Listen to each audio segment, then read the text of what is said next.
പാർട്ടിയുടെ അഖിലേന്ത്യാ general secretary സഖാവ് M A baby,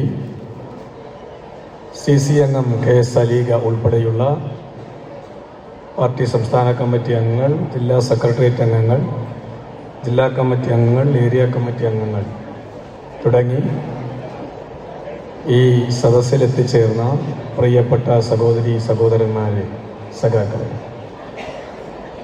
Ottapalam area committee ഓഫീസിൻ്റെ നവീകരിച്ച കെട്ടിടത്തിൻ്റെ ഉദ്ഘാടന കർമ്മം നാടമുറിച്ചുകൊണ്ട് പാർട്ടിയുടെ അഖിലേന്ത്യാ ജനറൽ സെക്രട്ടറി ഇതിനകം തന്നെ ഉദ്ഘാടനം ചെയ്ത് കഴിഞ്ഞു.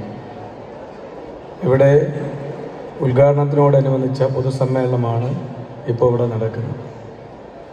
നമുക്കറിയാം, പാർട്ടി നിരവധി ഓഫീസുകൾ, വിവിധ ഘടകങ്ങൾക്കുള്ള നിരവധി ഓഫീസുകൾ ഈ കേരളത്തിൽ ആകെ പ്രവർത്തിക്കുന്നു. അത് ബ്രാഞ്ച് തലം മുതൽ സംസ്ഥാന തലം വരെയുള്ള ഓഫീസുകൾ CPMൻ്റെ ഓഫീസുകളായി ഇന്ന് കേരളത്തിൽ പ്രവർത്തിച്ചു വരിക. എന്തുകൊണ്ടാണ് ഒറ്റപ്പാലം ഏരിയ കമ്മിറ്റി ഓഫീസ് നവീകരിക്കാനിടയായ സാഹചര്യം എന്നുള്ളത് എന്നെക്കാൾ കൂടുതൽ ഈ തടിച്ചുകൂടിയ സദസ്സിലെ ഓരോ പാർട്ടിയുടെ ബന്ധുക്കൾക്കും അനുഭാവികൾക്കും വളരെ വ്യക്തമാണ്. കാരണം പഴയ ഓഫീസ് കെട്ടിടം എന്ന് പറയുന്നത് ഇന്ന് ഈ ഒറ്റപ്പാലത്തെ പാർട്ടിയിലെ ബഹുജനങ്ങളെയാകെ ഉൾക്കൊള്ളാൻ മാത്രമുള്ള, അല്ലെങ്കിൽ അവരുടെ പ്രശ്നങ്ങൾ യഥാസമയം പരിഹരിക്കാനുള്ള അതിന് പ്രാപ്തമായ ഒരു കെട്ടിടമായിരുന്നില്ല. കാരണം 2 മുനിസിപ്പാലിറ്റികളും ഈ ഏരിയയിലെ മുഴുവൻ പഞ്ചായത്തുകളും CPM നേതൃത്വം കൊടുക്കുന്ന ഇടതുപക്ഷ ജനാധിപത്യ മുന്നണിയാണ് ഭരിക്കുന്നത്. അതിൻ്റേതായിട്ടുള്ള വലിയ പ്രവർത്തനങ്ങളും പ്രശ്നങ്ങളും സ്വാഭാവികമായും നമ്മുടെ പാർട്ടിയുടെ ഏരിയ കമ്മിറ്റി ഓഫീസിനകത്ത് ചർച്ച ചെയ്യുകയും പരിഹാരം കാണുകയും ചെയ്യേണ്ടതുണ്ട്. അങ്ങനെയാണല്ലോ പാർട്ടി പ്രവർത്തിച്ചു വരുന്നത്. അതോടൊപ്പം തന്നെ വർഗ ബഹുജന പ്രസ്ഥാനങ്ങൾക്ക് സ്വതന്ത്രമായി പ്രവർത്തിക്കാനുള്ള ഒരു സംവിധാനം ഇതിൻ്റെ ഭാഗമായി ഉണ്ടാക്കിയെടുക്കണം. ഇതെല്ലാം ചേർന്നുകൊണ്ടാണ് നിലവിലുള്ള ഓഫീസ് കെട്ടിടം ഇത്തരം കാര്യങ്ങൾക്കൊന്നും പ്രാപ്തമല്ല എന്ന് മനസ്സിലാക്കി നിലവിലുള്ള കെട്ടിടത്തെ ഒന്ന് നവീകരിച്ച് കുറച്ചുകൂടി എല്ലാ അത്യാധുനിക സംവിധാനത്തോടുകൂടി എല്ലാവിധ വർഗബഹുജന പ്രസ്ഥാനങ്ങൾക്കും വരാനും അവരുടെ പ്രവർത്തനങ്ങൾക്ക് നേതൃത്വം കൊടുക്കാനുമുള്ളൊരു കേന്ദ്രമായി ഒറ്റപ്പാലം ഏരിയ കമ്മിറ്റി ഓഫീസ് മാറണം എന്നതുള്ളത് കൊണ്ടാണ് നിങ്ങളോടെല്ലാം ചെറുതും വലുതുമായ സംഭാവനകൾ ശേഖരിച്ചുകൊണ്ട് ഇത്രയും മനോഹരമായ ഒരു പാർട്ടി ഓഫീസ് ഇവിടെ നിർമ്മിച്ച് പൂർത്തിയാക്കിയിട്ടുള്ളത്. നമുക്കറിയാം, പാർട്ടി ഓഫീസിന് നമ്മൾ ആരോട് പണം ചോദിച്ചാലും തരും, ഏത് സമയത്ത് പണം ചോദിച്ചാലും തരും. അത് ഈ പാർട്ടിയുടെ മാത്രം പ്രത്യേകതയാണ്. ഈ പാർട്ടിയിൽ ഈ നാട്ടിലെ ജനങ്ങൾക്കുള്ള വിശ്വാസമാണ്. കാരണം എന്തിനാണോ CPMൻ്റെ പ്രവർത്തകർ കൈ നീട്ടുന്നത് ആ കാര്യം പൂർണ്ണമായും നടപ്പിലാക്കുന്ന ഒരു പാർട്ടി ഈ കേരളത്തിൽ CPM അല്ലാതെ മറ്റൊരു പാർട്ടിയില്ല എന്ന് നമ്മുടെ രാഷ്ട്രീയ ശത്രുക്കൾക്ക് പോലും ബോധ്യമുള്ളതാണ്, തിരിച്ചറിവുള്ളതാണ്. അതുകൊണ്ടാണ് നമ്മൾ എല്ലാ ദിവസവും പിരിവിനിറങ്ങിയാലും നമുക്ക് നല്ലതുപോലെ പണം ലഭിക്കുന്നത്. അതാണ് അതിൻ്റെ പ്രത്യേകത. കാരണം നമ്മളെ സാധാരണഗതിയിൽ ഈ നാട്ടിലെ നമ്മുടെ രാഷ്ട്രീയ ശത്രുക്കൾ പലപ്പോഴും പരിഹസിച്ചിട്ടുണ്ട്. ലോകത്തിൽ എവിടെയെങ്കിലും ഭൂകമ്പം നടന്നാൽ കേരളത്തിൽ പട്ടയെടുത്ത് നടക്കുന്നവരാണ്, ബക്കറ്റ് എടുത്ത് നടക്കുന്നവരാണ് ഈ CPMകാർ എന്ന പരിഹാസം, പുച്ഛം, ഇതെല്ലാം നമുക്കെതിരെ ഒരുപാട് തവണ നമ്മുടെ രാഷ്ട്രീയ ശത്രുക്കൾ ആരോപിച്ചിട്ടുണ്ട്. ഞങ്ങൾക്കതിൽ അഭിമാനമേ ഉള്ളൂ. കാരണം ഞങ്ങൾ ഈ കേരളത്തിൽ ഒരു ദിവസം ബക്കറ്റ് എടുത്താൽ ആ ബക്കറ്റിൽ ഏറ്റവും അവസാനം ഞങ്ങൾ കണക്ക് നോക്കുമ്പോൾ മിനിമം കേരളത്തിൽ നിന്ന് പിരിഞ്ഞു കിട്ടിയ തുകയുടെ ആകെ തുക പരിശോധിച്ചാൽ മിനിമം 6 കോടി രൂപയെങ്കിലും ഈ കേരളത്തിലെ ജനങ്ങൾ ബക്കറ്റിലിട്ട് തരുന്ന ഒരു മഹാപ്രസ്ഥാനമാണ് CPM. അതാണ് ഞങ്ങളുടെ പാർട്ടിയുടെ പ്രത്യേകത. ഞങ്ങളെ ജനങ്ങൾക്ക് നല്ല വിശ്വാസമാണ്, ഒരു അവിശ്വാസവും ഇല്ല. കാരണം പാർട്ടി ഓഫീസ് കേന്ദ്രം ഞങ്ങളുടെ ഓരോ പാർട്ടി ഓഫീസിന്റെ കേന്ദ്രങ്ങളും ജനസേവന കേന്ദ്രങ്ങളാണ്. ആ ജനസേവന കേന്ദ്രങ്ങളിൽ വരുന്നത് കോൺഗ്രസ്സുകാരനെന്നോ കമ്മ്യൂണിസ്റ്റുകാരനെന്നോ BJP-കാരനെന്നോ അല്ലാതെ രാഷ്ട്രീയം ഏതുമില്ലാത്തവനെന്നോ ഒന്ന് നോക്കിയിട്ടല്ല. ഏത് മനുഷ്യൻ കമ്മ്യൂണിസ്റ്റ് പാർട്ടിയുടെ ഓഫീസിൽ കാലുവെച്ചാലും ആ മനുഷ്യന്റെ പ്രശ്നങ്ങൾ ന്യായമായി ഇടപെടാനുള്ള തികച്ചും ജനസേവന കേന്ദ്രമായിട്ടാണ് കേരളത്തിലെ CPM-ന്റെ ഓഫീസുകൾ പ്രവർത്തിക്കുന്നത്. അതുകൊണ്ടാണല്ലോ ഇന്ന് കേരളത്തിൽ നമുക്ക് ചരിത്രത്തിൽ ഇല്ലാത്ത വിധം ഒരു തുടർച്ചയായി ഈ കേരളത്തിലെ ഭരണം 10 വർഷം തികയാൻ പോവുകയാണ് 2026ഓടുകൂടി.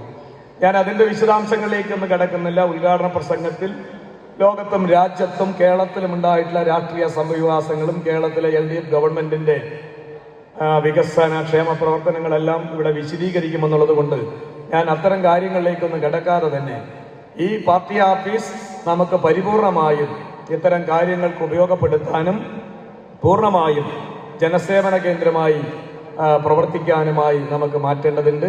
ഇപ്പോഴാണെങ്കിൽ കേരളത്തിലെ ജനങ്ങൾക്കാകെ വളരെ ആഹ്ലാദഭരിതമായ ഒരു ദിവസങ്ങളാണ് നമ്മുടെ മുമ്പിൽ കടന്നുപോയത്. കാരണം മുഖ്യമന്ത്രിയുടെ പ്രഖ്യാപനം വന്നു.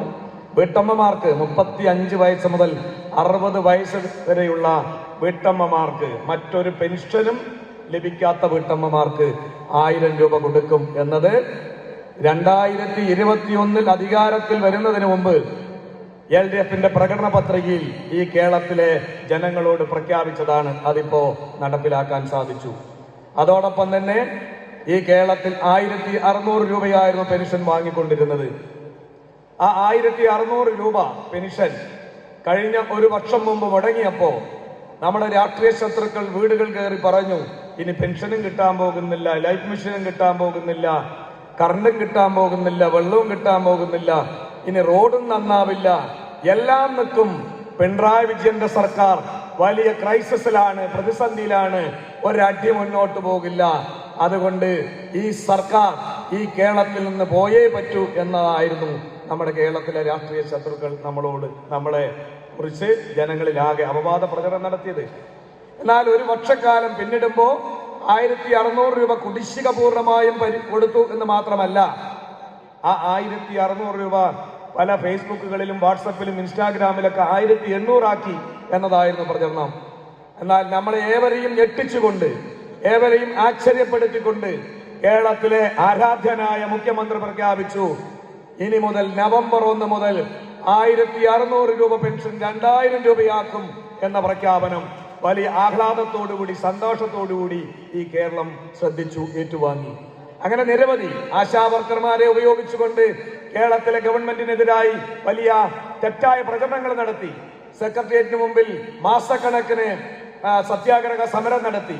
ഈ സർക്കാർ പണിയെടുക്കുന്ന പാവപ്പെട്ട മനുഷ്യരെ തിരിഞ്ഞു നോക്കാത്തവരാണ് എന്ന വലിയ ആരോപണങ്ങൾ ഉയർത്തി. എന്നാൽ അവർക്ക് ഈ പ്രഖ്യാപനം വന്നതോടുകൂടി സമരം അവസാനിപ്പിച്ച് എണീറ്റ് പോകേണ്ടി വന്നു.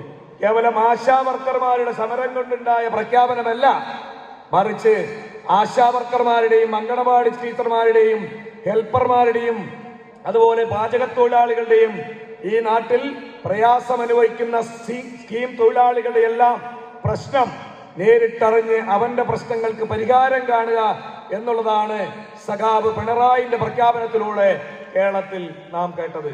അതുകൊണ്ട് കേരളം 2026 ഒരു 3ാം സർക്കാർ, LDF സർക്കാർ അധികാരത്തിൽ വരും എന്ന ഉറപ്പ് ജനങ്ങൾ ഇതിനകം തന്നെ പ്രകടിപ്പിച്ചു കഴിഞ്ഞു. ആ വിശ്വാസം ഈ കേരളത്തിൽ കരുത്തുണ്ടാക്കാൻ, ശക്തിപ്പെടുത്താൻ നമ്മുടെ ഈ കേന്ദ്രങ്ങളെ, ഏരിയ കേന്ദ്രങ്ങളെ, ലോക്കൽ കേന്ദ്രങ്ങളെ, ബ്രാഞ്ച് കേന്ദ്രങ്ങളെ ജനസേവന കേന്ദ്രങ്ങളാക്കി മാറ്റാൻ നമുക്കെല്ലാവർക്കും ഒന്നിച്ച് പ്രവർത്തിക്കാം എന്ന് മാത്രം ഈ ചെറിയ പ്രസംഗത്തിലൂടെ ഞാൻ അഭ്യർത്ഥിച്ചുകൊണ്ട് ഈ പൊതുസമ്മേളനം ഉദ്ഘാടനം ചെയ്ത് സംസാരിക്കാൻ പാർട്ടിയുടെ ജനറൽ സെക്രട്ടറി സഖാവ് MA ബേബിയെ സ്നേഹപൂർവ്വം ക്ഷണിക്കുന്നു.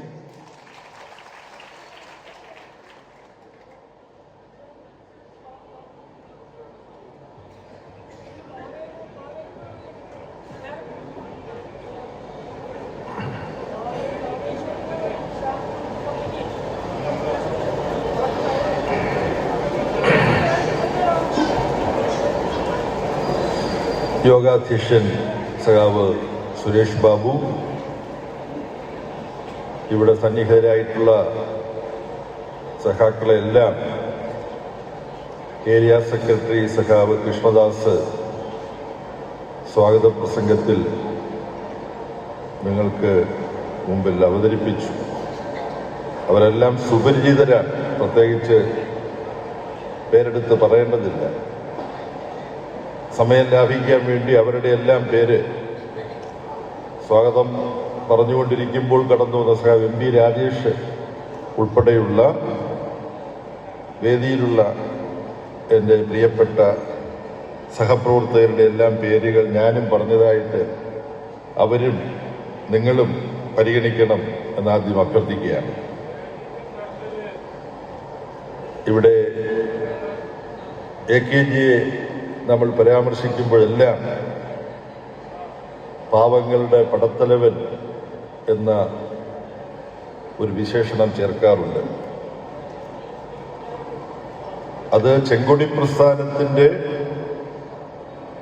എല്ലാ തലങ്ങളിലുമുള്ള സഖാക്കൾ പാവങ്ങൾക്ക് വേണ്ടി, ചൂഷിതർക്ക് വേണ്ടി, അടിച്ചമർത്തപ്പെടുന്നവർക്ക് വേണ്ടി, അനീതികൾക്ക് ഇരയാവുന്നവർക്ക് വേണ്ടി ശബ്ദിക്കാനും വേണ്ടി വന്നാൽ പോരാടാനും ചുമതലപ്പെട്ടവരാണ്. ആ ചുമതല ഏറ്റവും ശക്തവും തീവ്രവുമായി ഏറ്റെടുത്തു പോന്നിട്ടുള്ള ഒരു നേതാവാണ് സഖാവ് AKG എന്ന അർത്ഥത്തിലാണ് സഖാവിനെ പാവങ്ങളുടെ പടത്തലവൻ എന്ന് വിശേഷിപ്പിക്കാറുള്ളത്.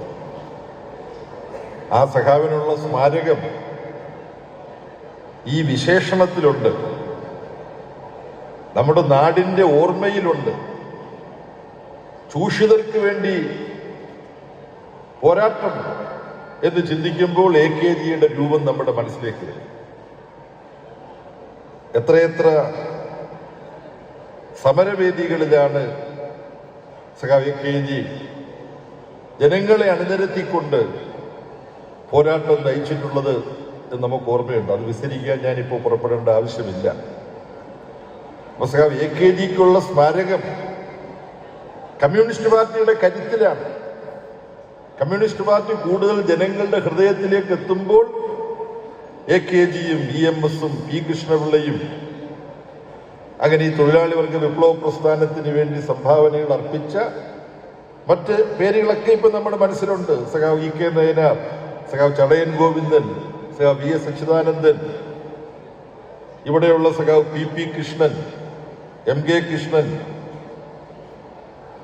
സഖാവ് ശിവദാസ് മേനോൻ. ആ പട്ടിക നമുക്ക് നീട്ടാം. എന്നാൽ നമ്മൾ ഓർക്കേണ്ട കാര്യം, നാട് ഓർക്കേണ്ട കാര്യം, കമ്മ്യൂണിസ്റ്റുകാരെ പോലെ ജനങ്ങൾക്ക് വേണ്ടി, നാടിന് വേണ്ടി, അസമത്വങ്ങൾ അവസാനിപ്പിക്കാൻ വേണ്ടിയുള്ള പോരാട്ടത്തിൽ കമ്മ്യൂണിസ്റ്റുകാരെ പോലെ നിസ്വാർത്ഥമായി തനിക്കെന്തെങ്കിലും തിരിച്ചു കിട്ടുമെന്ന ചിന്ത കൂടാതെ പ്രവർത്തിക്കുകയും പോരാടുകയും ചില സന്ദർഭങ്ങളിൽ സഖാവ് അഴീക്കോടൻ രാഘവനെ പോലെ, സഖാവ് കുഞ്ഞാലിയെ പോലെ ഒക്കെ രക്തസാക്ഷിത്വം വരിക്കുകയും ചെയ്യാൻ പ്രതിജ്ഞാബദ്ധമായ വേറെ എത്ര പ്രസ്ഥാനങ്ങളുണ്ട്? ബ്രിട്ടീഷ് സാമ്രാജ്യത്തിനെതിരായിട്ടുള്ള പോരാട്ടത്തിൽ സാമ്രാജ്യത്വവുമായി സന്ധി ചെയ്ത RSS നയിക്കുന്ന BJPയാണ് നിർഭാഗ്യവശാൽ ഇന്ത്യ ഭരിക്കുന്നത്. തെരഞ്ഞെടുപ്പിൽ കൃത്രിമങ്ങളടക്കം കാണിച്ചുകൊണ്ടാണ് അവർ പല സ്ഥലത്തും അധികാരം പിടിച്ചെടുത്തിട്ടുള്ളത് എന്ന് വെളിപ്പെട്ടുകൊണ്ടിരിക്കുകയാണ്. നിങ്ങൾക്കറിയാം, ബീഹാറിലെ പോളിംഗ് 2 ഘട്ടങ്ങളായിട്ട് നടക്കുകയാണ്. ഇപ്പോൾ ഇന്ന് വൈകുന്നേരം ബീഹാറിൽ നിന്ന് സഖാക്കൾ വിളിച്ചു പറഞ്ഞ കാര്യം, അവിടെ മാഞ്ചി എന്ന് പറയുന്ന പോളിംഗ് ഇപ്പോൾ നടക്കുന്ന അസംബ്ലി മണ്ഡലം CPIMന്റെ sitting MLA doctor Satyendra Yadav മത്സരിക്കുന്ന മണ്ഡലമാണ്. യുവാവാണ്, 43-45 വയസ്സുള്ള SFIയിലൂടെയും DYFIയിലൂടെയും വളർന്നു വന്ന് PhD ഒക്കെ എടുത്ത സഖാവ് യാദവ് സിറ്റിംഗ് MLA ആണ്. 5 വർഷം മുമ്പ് മാജി മണ്ഡലത്തിൽ 25,000-ലധികം വോട്ടിന്റെ ഭൂരിപക്ഷത്തിൽ ജയിച്ച സഖാവ് ഇപ്പോൾ വീണ്ടും രണ്ടാമത് ജനവിധി തേടുന്നു. ബൂത്തുകൾ സന്ദർശിക്കുന്നതിനിടയിൽ RSSന്റെ അക്രമി സംഘം, BJPയുടെ അക്രമി സംഘം സഖാവിനെ വധിക്കാൻ വേണ്ടി ആക്രമണം നടത്തി. സഖാവ് കഷ്ടിച്ചു രക്ഷപ്പെട്ടു. സഖാവ് സഞ്ചരിച്ചിരുന്ന കാർ തകർക്കപ്പെട്ടു. ഏറ്റവും ഒടുവിൽ ലഭിച്ച ബീഹാറിൽ നിന്നുള്ള ഒരു വർത്തമാനമാണ്, ഒരു വാർത്തയാണ്. BJPയും നിതീഷ് കുമാറിന്റെ JDUവും യുണൈറ്റഡ് ജനതാദളും തമ്മിലുള്ള കൂട്ടുകെട്ടിന് ബീഹാറിലെ ജനങ്ങളെ ഇളക്കി മറിച്ചുകൊണ്ട് അവിടെ വികസിപ്പിച്ചെടുത്ത മഹാഗഠബന്ധൻ RJDയുടെ നേതൃത്വത്തിലുള്ള തെരഞ്ഞെടുപ്പ് കൂട്ടുകെട്ട്, അതിൽ ഇടതുപക്ഷം ഒരു പ്രധാനപ്പെട്ട പങ്ക് വഹിക്കുന്നു. CPMഉം CPIയും മാത്രമല്ല, അവിടെ തെരഞ്ഞെടുപ്പ് പോരാട്ടങ്ങളിലൊക്കെ മത്സരിക്കുന്നതിൽ നിന്ന് മാറി നിന്നിരുന്ന ഒരു തീവ്ര കമ്മ്യൂണിസ്റ്റ് വിഭാഗം, അവർ തെരഞ്ഞെടുപ്പ് പോരാട്ടങ്ങളിലടക്കം പങ്കെടുക്കുന്ന ഒരു നിലപാടിലേക്ക് വന്നു. CPI-ML ലിബറേഷൻ എന്ന് പറയുന്ന ദിവാങ്കർ ഭട്ടാചാര്യ നയിക്കുന്ന പാർട്ടി. ഇരു കമ്മ്യൂണിസ്റ്റ് പാർട്ടികളെക്കാൾ കുറച്ചുകൂടെ സ്വാധീനം കൂടുതൽ ഈ CPI-ML-ലുണ്ട്. 30 സീറ്റിലാണ് ഈ 3 കമ്മ്യൂണിസ്റ്റ് പാർട്ടികളും കൂടി മത്സരിക്കുന്നത്. 20-6-4 എന്ന അനുപാതത്തിൽ ബീഹാർ രാഷ്ട്രീയത്തിൽ പ്രധാനപ്പെട്ട ഘടകമാണ്. അപ്പൊ അതിൽ പ്രധാനപ്പെട്ട പോരാട്ടത്തിന്റെ ശക്തിയായി CPIM-ആണ് പ്രവർത്തിക്കുന്നത് എന്നതിന്റെ കൂടി കാരണത്താലാണ് CPIM-ന്റെ നേതാവായി വളർന്നു വന്ന സഖാവ് യാദവിനെ, സത്യേന്ദ്ര യാദവിനെ വധിക്കാൻ BJP തെരഞ്ഞെടുപ്പിന് ഇടയിൽ മുതിർന്നത്. സഖാവ് അജയ് സർക്കാർ ബീഹാറിലെ CPIM-ന്റെ പ്രമുഖനായ നേതാവായിരുന്നു, MLA ആയിരുന്നു, വധിച്ചു. അത്തരത്തിലുള്ള അക്രമ രാഷ്ട്രീയം പ്രബലമായിരിക്കുന്ന ബീഹാറിലടക്കം തൊഴിലാളി വർഗ പ്രസ്ഥാനം, ചെങ്കൊടി പ്രസ്ഥാനം ശക്തി പ്രാപിക്കാൻ ശ്രമിച്ചുകൊണ്ടിരിക്കുമ്പോൾ സഖാവ് AKGയെയും കൃഷ്ണപിള്ളയെയും EMSനെയും സുർജിത്തിനെയും ജ്യോതിബാസുവിനെയും സുന്ദരയെയും എല്ലാം പോലുള്ള നേതാക്കന്മാർ അവർ വളർത്തിയെടുത്ത ഈ പ്രസ്ഥാനം പാവങ്ങൾക്ക് ആശ്രയിക്കാനുള്ള, ചൂഷിതർക്ക് ആശ്രയിക്കാനുള്ള ഒരേ ഒരു പ്രസ്ഥാനം ഈ ചെങ്കൊടി പ്രസ്ഥാനമാണ് എന്ന് നമുക്ക് മനസ്സിലാക്കാൻ കഴിയും. ഒറ്റപ്പാലം ഈ യാഥാർത്ഥ്യം തിരിച്ചറിയുന്നു എന്നതിന്റെ പല തെളിവുകൾ നമ്മുടെ മുമ്പിലുണ്ട്. AKGയുടെ പേരിലുള്ള ഈ പാർട്ടി ഓഫീസ് നവീകരിച്ച് പുനർനിർമ്മിക്കുന്ന പ്രവർത്തനത്തിൽ ഈ നാട് എങ്ങനെ പങ്കുചേർന്നു എന്നുള്ളത്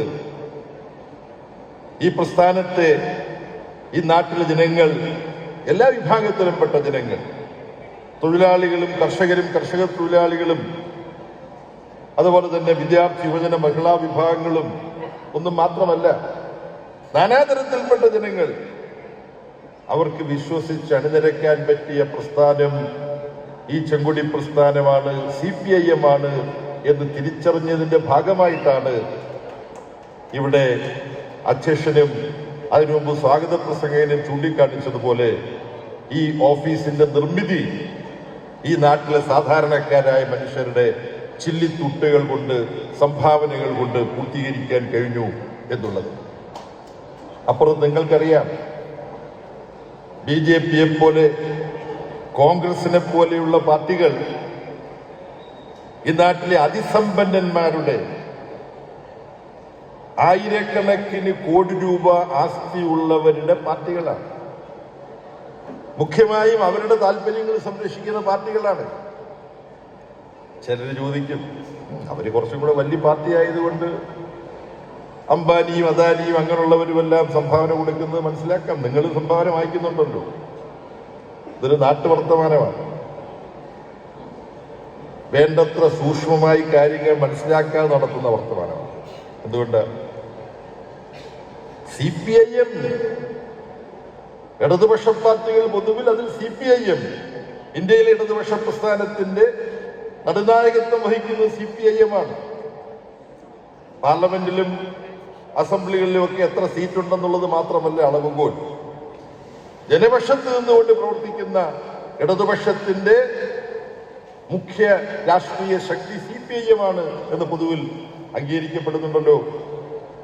CPIM വ്യക്തമാക്കിയിട്ടുള്ള ഒരു കാര്യം, പാർട്ടി പ്രവർത്തനത്തിനാകട്ടെ തെരഞ്ഞെടുപ്പ് പോലുള്ള പോരാട്ടങ്ങളിൽ, വലിയ ചെലവുള്ള പോരാട്ടങ്ങളിൽ, അതിന്റെ ആവശ്യങ്ങൾക്ക് വേണ്ടിയാകട്ടെ കുത്തക മുതലാളിമാരിലൊന്നും സംഭാവന സ്വീകരിക്കയില്ല എന്ന് അസന്നിഗ്ധമായി പ്രഖ്യാപിച്ച് അത് പാലിക്കുന്ന ഒരു പാർട്ടി CPIM ആണ് എന്നുള്ള കാര്യം പലരും മറച്ചു വെക്കുകയാണ്. ഇപ്പം കമ്മ്യൂണിസ്റ്റ് പാർട്ടിയെയും ഇടതുപക്ഷത്തെയും ആക്രമിക്കുന്നത് ഒരു മനോരോഗബാധ പോലെ കൊണ്ടു നടക്കുന്ന ഒരു പത്രമുണ്ട്, അല്ലേ? അതിന്റെ പേരൊന്നും ഞാനിവിടെ പറയാൻ ഉദ്ദേശിക്കുന്നു. പക്ഷെ ഇടതുപക്ഷത്തെയും കമ്മ്യൂണിസ്റ്റ് പാർട്ടിയെയും ആക്രമിക്കുക എന്നുള്ളത് ഒരു മനോരോഗം ആണെന്ന് പറഞ്ഞാൽ ആ മനോരോഗത്തിൽ തന്നെ ആ പത്രത്തിന്റെ പേരിന്റെ ഭാഗങ്ങളുണ്ട്. അത്രയേ ഉള്ളൂ, എല്ലാവർക്കും മനസ്സിലാക്കാവുന്ന. അവരെല്ലാരും ഒരുപോലാണെന്നാണ് പറയുന്നത്. എല്ലാരും ഒരുപോലാണ് എന്ന് പറയുന്ന അവരോട് ഞാൻ ചോദിക്കട്ടെ, നമ്മുടെ രാജ്യത്ത് കുറെ ചർച്ച ചെയ്യപ്പെടുകയും ഒടുവിൽ സുപ്രീം കോടതി വിധി പറയുകയും ചെയ്ത ഇലക്ടറൽ ബോണ്ട് എന്ന് പറയുന്ന ഒരു പരിപാടി ഉണ്ടല്ലോ, അല്ലേ? എന്താണ്? ഇന്ത്യയിലെ അഖിലേന്ത്യാ തലത്തിൽ അംഗീകരിക്കപ്പെടുന്ന നാഷണൽ ദേശീയ രാഷ്ട്രീയ പാർട്ടികൾക്കും സംസ്ഥാന തലത്തിൽ പ്രവർത്തിക്കുന്ന പാർട്ടികൾക്കുമെല്ലാം സംഭാവന രഹസ്യമായിട്ട് കൊടുക്കാൻ ഒരു പദ്ധതി നരേന്ദ്രമോദി ഗവൺമെന്റ് കൊണ്ടുവന്നു. രഹസ്യമായിട്ടാണ് ഇലക്ട്രൽ ബോണ്ടിലൂടെ കൊടുക്കുന്നത്. അതിന്റെ വിശദാംശമൊന്നും ഞാൻ പറയുന്നില്ല. ആരും അറിയാതെ ഒരു സംഭാവന കൊടുക്കും. അങ്ങനെ സംഭാവന നൽകുന്ന സമ്പ്രദായം കുത്തക മുതലാളിത്ത വർഗവും ഭരണ താല്പര്യം സംരക്ഷിക്കാൻ തയ്യാറാവുന്ന രാഷ്ട്രീയ പാർട്ടികളും തമ്മിലുള്ള അവിശുദ്ധമായ ബന്ധം, അഴിമതിയിൽ അധിഷ്ഠിതമായ ബന്ധം, ആ അഴിമതിക്ക് നിയമപ്രാബല്യം കൊടുക്കാനുള്ള ഒരു തട്ടിപ്പാണ് ഈ ഇലക്ട്രൽ ബോണ്ട് എന്ന് പറഞ്ഞ പാർട്ടി CPIM ആണ്. കേരളം പോലൊരു സംസ്ഥാനത്ത് ഭരണമുള്ള സമയത്ത് ഇന്ത്യയിൽ ദേശീയ പാർട്ടി എന്ന അംഗീകാരമുള്ള 5 പാർട്ടികളിൽ ഒന്നാണ് CPIM. ഇന്ത്യയിൽ ദേശീയ പാർട്ടി എന്ന് ഇലക്ഷൻ കമ്മീഷൻ അംഗീകരിക്കുന്ന ഏക ഇടതുപക്ഷ പാർട്ടിയാണ് CPIM. ഇപ്പോഴത്തെ കണക്കാണ്. ആ അംഗീകാരത്തിന് എത്രമാത്രം മൂല്യമുണ്ട് തുടങ്ങിയ കാര്യങ്ങൾ രണ്ടാമത്തെ കാര്യമാണ്. നിരോധിക്കപ്പെട്ടപ്പോഴും പ്രവർത്തിച്ചിട്ടുള്ള പാർട്ടിയാണ് കമ്മ്യൂണിസ്റ്റ് പാർട്ടി എന്നുള്ള മറ്റൊരു കാര്യം. പക്ഷെ CPIM പറഞ്ഞു, ഇലക്ട്രൽ ബോണ്ടിലൂടെയുള്ള ഒരു പൈസ ഞങ്ങൾ തൊടില്ല. അങ്ങനെ പറയുക മാത്രമല്ല, ഈ ഇലക്ട്രൽ ബോണ്ടിന്റെ കള്ളത്തരം തുറന്നു കാട്ടാൻ സുപ്രീം കോടതിയിൽ കേസ് കൊടുത്തുകൊണ്ട് ഈ ഇലക്ട്രൽ ബോണ്ട് എന്ന് പറയുന്ന അഴിമതിയെ ന്യായീകരിക്കുന്ന പദ്ധതി റദ്ദാക്കണം എന്നാവശ്യപ്പെട്ടത് മനോരോഗ പത്രമേ ഏത് ഇടതുപക്ഷ പാർട്ടിയാണ്? CPIM ആണ്. CPIM മാത്രമല്ല കേസ് കൊടുത്തത്. രാഷ്ട്രീയ മണ്ഡലത്തിൽ ജനാധിപത്യ മാതൃകകൾ പാലിക്കുന്നതിന് വേണ്ടി പ്രവർത്തിക്കുന്ന ഒരു സർക്കാരിതര സംഘടന, വോളണ്ടറി ഓർഗനൈസേഷൻ, അവരും കേസ് കൊടുത്തു, പലരും കേസ് കൊടുത്തു. പക്ഷെ അതിൽ കോടതിയിൽ പോയി കേസ് ഈ ഇലക്ട്രൽ ബോണ്ട് എന്ന് പറയുന്ന അഴിമതി പരിപാടി അത് റദ്ദാക്കണം എന്നാവശ്യപ്പെട്ട് പൊരുതിയ ഇടതുപക്ഷ പാർട്ടി CPIM ആണ്. ഇലക്ട്രൽ ബോണ്ടിലൂടെ ഒരു പൈസ പോലും CPIMന് നൂറുകണക്കിന് കോടി രൂപ ഇലക്ട്രൽ ബോണ്ടിലൂടെ നേടാൻ കഴിയുമായിരുന്നു. നിങ്ങളിപ്പോ തന്നെ ഇവിടെ ഇരിക്കുന്നവരെല്ലാം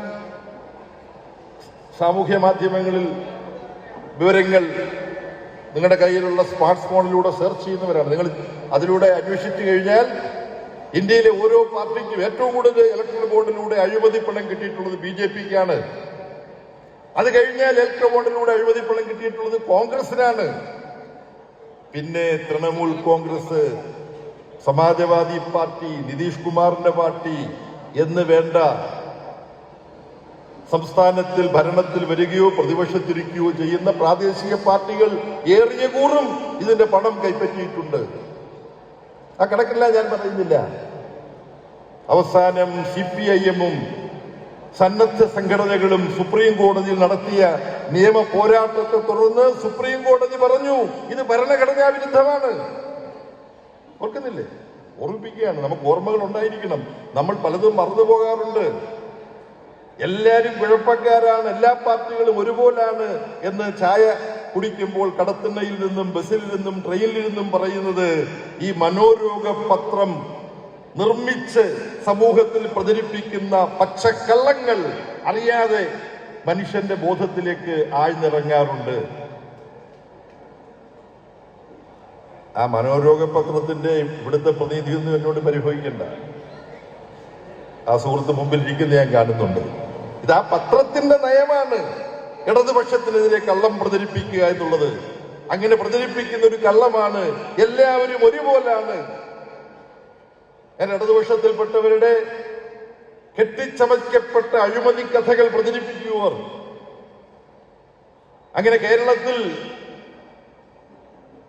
ഇടതുപക്ഷ പ്രസ്ഥാനത്തിന്റെ പ്രമുഖനായ ഒരു നേതാവുമായി ബന്ധപ്പെട്ട് കോൺഗ്രസിന്റെ ഒരു MLA അസംബ്ലിയിലും പുറത്തും ലജ്ജയില്ലാതെ അടിസ്ഥാനമില്ലാതെ കെട്ടിച്ചമച്ച് പ്രചരിപ്പിച്ച കള്ളക്കഥയുമായി അത് വിജിലൻസ് കോടതി തള്ളി, ഹൈക്കോടതി തള്ളി, ഒടുവിൽ സുപ്രീം കോടതിയിൽ ചെന്നപ്പോ സുപ്രീം കോടതി ചോദിച്ചു, പകുതി തമാശ, നിങ്ങൾ രാഷ്ട്രീയ രംഗത്ത് നടത്തേണ്ട സമരം നടത്താൻ കോടതി വേദിയാക്കാൻ പാടില്ല.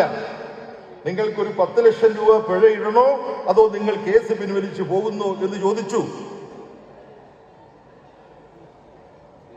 എങ്ങനെയാണ് ഇവിടെ നമ്മുടെ നാട്ടിലെ മാധ്യമങ്ങൾ അത് കൈകാര്യം ചെയ്തത്? അപ്പോൾ ഇലക്ട്രൽ ബോണ്ടുമായി ബന്ധപ്പെട്ട് തത്വാധിഷ്ഠിതമായൊരു സമീപനം CPIM മുഖ്യമായി ഇടതുപക്ഷ പാർട്ടികൾ പൊതുവിൽ സ്വീകരിച്ചപ്പോൾ നൂറുകണക്കിന് കോടി രൂപ സംഭാവന കിട്ടാനുണ്ടായിരുന്ന സാധ്യത CPIM വേണ്ടെന്ന് വെച്ചു. കാരണം ഈ പാർട്ടി പാവങ്ങളുടെ പടത്തലവനായ AKജിയെയും കൃഷ്ണപിള്ളയെയും EMS-നെയും പോലുള്ള സത്യസന്ധതയുടെ നിത്യപ്രതീകങ്ങളായ സഖാക്കൾ കെട്ടിപ്പടുത്ത പാർട്ടിയാണ് CPIM എന്നതുകൊണ്ട് ആ പാരമ്പര്യം ഉയർത്തിപ്പിടിച്ചുകൊണ്ടാണ് ഇലക്ട്രൽ ബോണ്ട് എന്ന് പറയുന്ന BJP ഗവൺമെന്റിന്റെ അഴിമതിയെ നിയമവൽക്കരിക്കുന്ന പട്ടാപ്പകൾ തട്ടിപ്പ്, ആ തട്ടിപ്പിനെതിരായി CPIM പോരാടിയത്, സുപ്രീം കോടതിയിൽ നിയമപരമായി പോരാടിയത് ഈ ഇലക്ട്രൽ ബോണ്ട് പദ്ധതി നിയമവിരുദ്ധമാണ് എന്ന് പറഞ്ഞുകൊണ്ട് ആ ഇലക്ട്രൽ ബോണ്ട് പദ്ധതി സുപ്രീം കോടതി റദ്ദാക്കിയത്. അപ്പോൾ CPIM ഒരു ആവശ്യം ഉന്നയിച്ചു. അത് മാധ്യമങ്ങൾ വേണ്ട പോലെ ചർച്ച ചെയ്തില്ല. എന്താ അത്? ഈ ഇലക്ട്രൽ ബോണ്ട് പദ്ധതി നിയമവിരുദ്ധമായി സുപ്രീം കോടതി പ്രഖ്യാപിച്ച സാഹചര്യത്തിൽ ഈ നിയമവിരുദ്ധമായ ഇലക്ട്രൽ ബോണ്ടിലൂടെ ആയിരക്കണക്കിന് കോടി രൂപ സ്വീകരിച്ച പാർട്ടികളോടെല്ലാം അത് ഒരു പ്രത്യേക ഫണ്ടിലേക്ക് നിക്ഷേപിക്കാനോ അല്ലെങ്കിൽ കേന്ദ്ര ഗവൺമെന്റിലേക്ക് നിക്ഷേപിക്കാനോ സുപ്രീം കോടതി ഉത്തരവ് കൊടുക്കണം എന്ന ആവശ്യം നമ്മളെല്ലാം ഇടതുപക്ഷം ഉന്നയിച്ചു. വ്യക്തിപരമായി ആ പ്രശ്നം അത്തരത്തിൽ ഉന്നയിച്ചു. പക്ഷെ പലരും പറഞ്ഞേ അത് അവര് വാങ്ങിച്ച് ചെലവാക്കിയതല്ലേ, നിയമവിരുദ്ധമായി ഭരണഘടനാ വിരുദ്ധമായി പണം സ്വീകരിച്ച് ചെലവാക്കിയാൽ ആ പാർട്ടികളെല്ലാം തിരിച്ചടയ്ക്കാൻ ബാധ്യസ്ഥരല്ലേ? സുപ്രീം കോടതി അതും കൂടി പറയേണ്ടിയിരുന്നില്ലേ? അതും കൂടി സുപ്രീം കോടതി പറഞ്ഞില്ല എന്നുള്ളത് സുപ്രീം കോടതിയുടെ ഒരു വീഴ്ചയാണ്. സുപ്രീം കോടതിക്ക് ഒരല്പം പേരുദോഷമുണ്ടാക്കിയ കാര്യമാണ് എന്നും തുറന്നു പറയാൻ എനിക്ക് മടിയില്ല. അതിന് പേര് സുപ്രീം കോടതി ആക്ഷേപിച്ചു. കോടതി അലക്ഷ്യമാണെന്നൊക്കെ പറയുമെന്ന് എനിക്കറിഞ്ഞു. അങ്ങനെ പറയുകയാണെങ്കിൽ അക്കാര്യം സുപ്രീം കോടതി ചെന്ന് ചർച്ച ചെയ്യാനും എനിക്ക് മടിയില്ല. സുപ്രീം കോടതിയുടെ മുമ്പിൽ ഹാജരാകണമെന്ന് ആവശ്യപ്പെടട്ടെ. എന്നാലും ഭാഗികമായി ഇലക്ട്രൽ ബോണ്ടിന്റെ ഭരണഘടനാ വിരുദ്ധതയും അഴിമതിയും അംഗീകരിക്കാനും അതിനെ റദ്ദാക്കാനും തയ്യാറായ സുപ്രീം കോടതിയെ അഭിനന്ദിക്കുമ്പോൾ തന്നെ ഭരണഘടനാ വിരുദ്ധമെന്നവർ പ്രഖ്യാപിച്ച ആയിരക്കണക്കിന് കോടി രൂപയുടെ കൈമാറ്റം അത് അഴിമതിയാണ്. ആ പണം മുഴുവൻ കണ്ടുകെട്ടാനുള്ള നിർദ്ദേശം അതെങ്ങനെ വിനിയോഗിക്കണം എന്നൊക്കെ സുപ്രീം കോടതിക്ക് തന്നെ വേണമെങ്കിൽ ഡയറക്റ്റ് ചെയ്യാമാണ്. ദാരിദ്ര്യ നിർമ്മാർജ്ജനത്തിന് വേണ്ടി ഉപയോഗിക്കണം എന്ന് പറയായിരുന്നു അല്ലെ? ഇപ്പൊ കേരളം കാണിച്ചില്ലേ, തീവ്ര ദാരിദ്ര്യ നിർമ്മാർജ്ജനം സാധ്യമാണ് എന്ന് കേരളം കാണിച്ചല്ലോ. അങ്ങനെയുള്ള പദ്ധതികൾക്ക് അങ്ങനെ ഒരു ദേശീയ പദ്ധതി ആവിഷ്കരിച്ച് ആ ദേശീയ നിധിയിലേക്ക് ആ പണം സ്വീകരിക്കാമായിരുന്നു. എന്നിട്ട് ഇങ്ങനെ ഇലക്ട്രൽ ബോണ്ടിലൂടെ കോഴപ്പണം കൊടുത്ത കമ്പനികളോടും പറയണമായിരുന്നു, നിങ്ങൾ ഓരോ പാർട്ടിക്ക് ഇലക്ട്രൽ ബോണ്ടിലൂടെ നൽകിയ തുകയ്ക്ക് ആനുപാതികമായ തുക എല്ലാ വർഷവും നിങ്ങൾ ഈ ദാരിദ്ര്യ നിർമ്മാർജ്ജന പദ്ധതിയിലേക്ക് കൊടുക്കണം. കൊടുക്കാൻ നിങ്ങൾക്ക് പൈസ ഉണ്ടായല്ലോ, ഈ പാർട്ടികൾക്ക് ഇലക്ഷൻ ആവശ്യം എന്ന് പറഞ്ഞപ്പോൾ നിങ്ങൾ കൊടുത്തല്ലോ. അപ്പൊ ദാരിദ്ര്യ നിർമ്മാർജ്ജനത്തിനും നിങ്ങൾ ആ അനുപാതത്തിലുള്ള പണം കൊടുക്കണം. സുപ്രീം കോടതി പറഞ്ഞിരുന്നെങ്കിൽ ചരിത്രപ്രധാനമായ വിധിയാകുമായിരുന്നു അത്. പക്ഷെ സുപ്രീം കോടതിയും എല്ലാം ഇന്ത്യയിലെ ഇന്നത്തെ ഭരണ സംവിധാനത്തിന്റെയും സാമ്പത്തിക സാമൂഹ്യ വ്യവസ്ഥയുടെയും ഭാഗമാണ് എന്നുള്ളത് കൊണ്ട് അത്തരത്തിലൊക്കെ പറയാൻ തക്ക ധീരതയും സത്യസന്ധതയും സുപ്രീം കോടതി കാണിക്കുമോ എന്നുള്ള സംശയം നിങ്ങൾക്കൊപ്പം ഞാനും പങ്കുവെക്കുകയാണ്.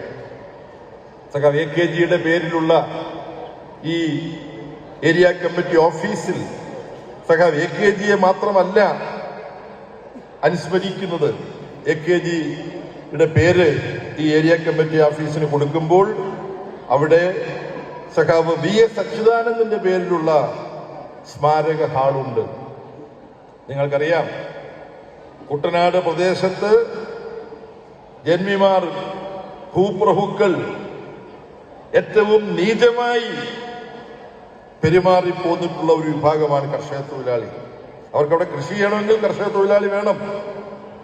പക്ഷെ കർഷക തൊഴിലാളികൾ അവരുടെ ദയനീയാവസ്ഥ എന്ന് പറഞ്ഞാൽ ദേഷ്യപ്പെട്ട് ജന്മിമാർ കുട്ടനാട്ടിലെ കായൽ നിലങ്ങളിൽ ചവിട്ടിത്താഴ്ത്തി കൊന്നുകളയാറുണ്ടായിരുന്നു കർഷക തൊഴിലാളികളെ.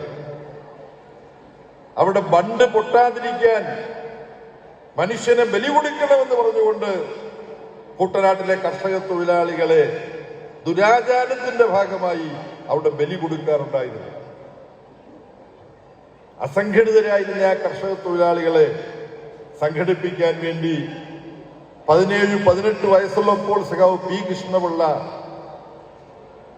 അന്ന് ആസ്പിൻവാൾ കമ്പനിയിൽ കുടുംബം പോറ്റാൻ ചെറിയൊരു ജോലി ഉണ്ടായിരുന്ന സഖാവ് VSനെ, അന്ന് സഖാവ് VS ആയിട്ടില്ല,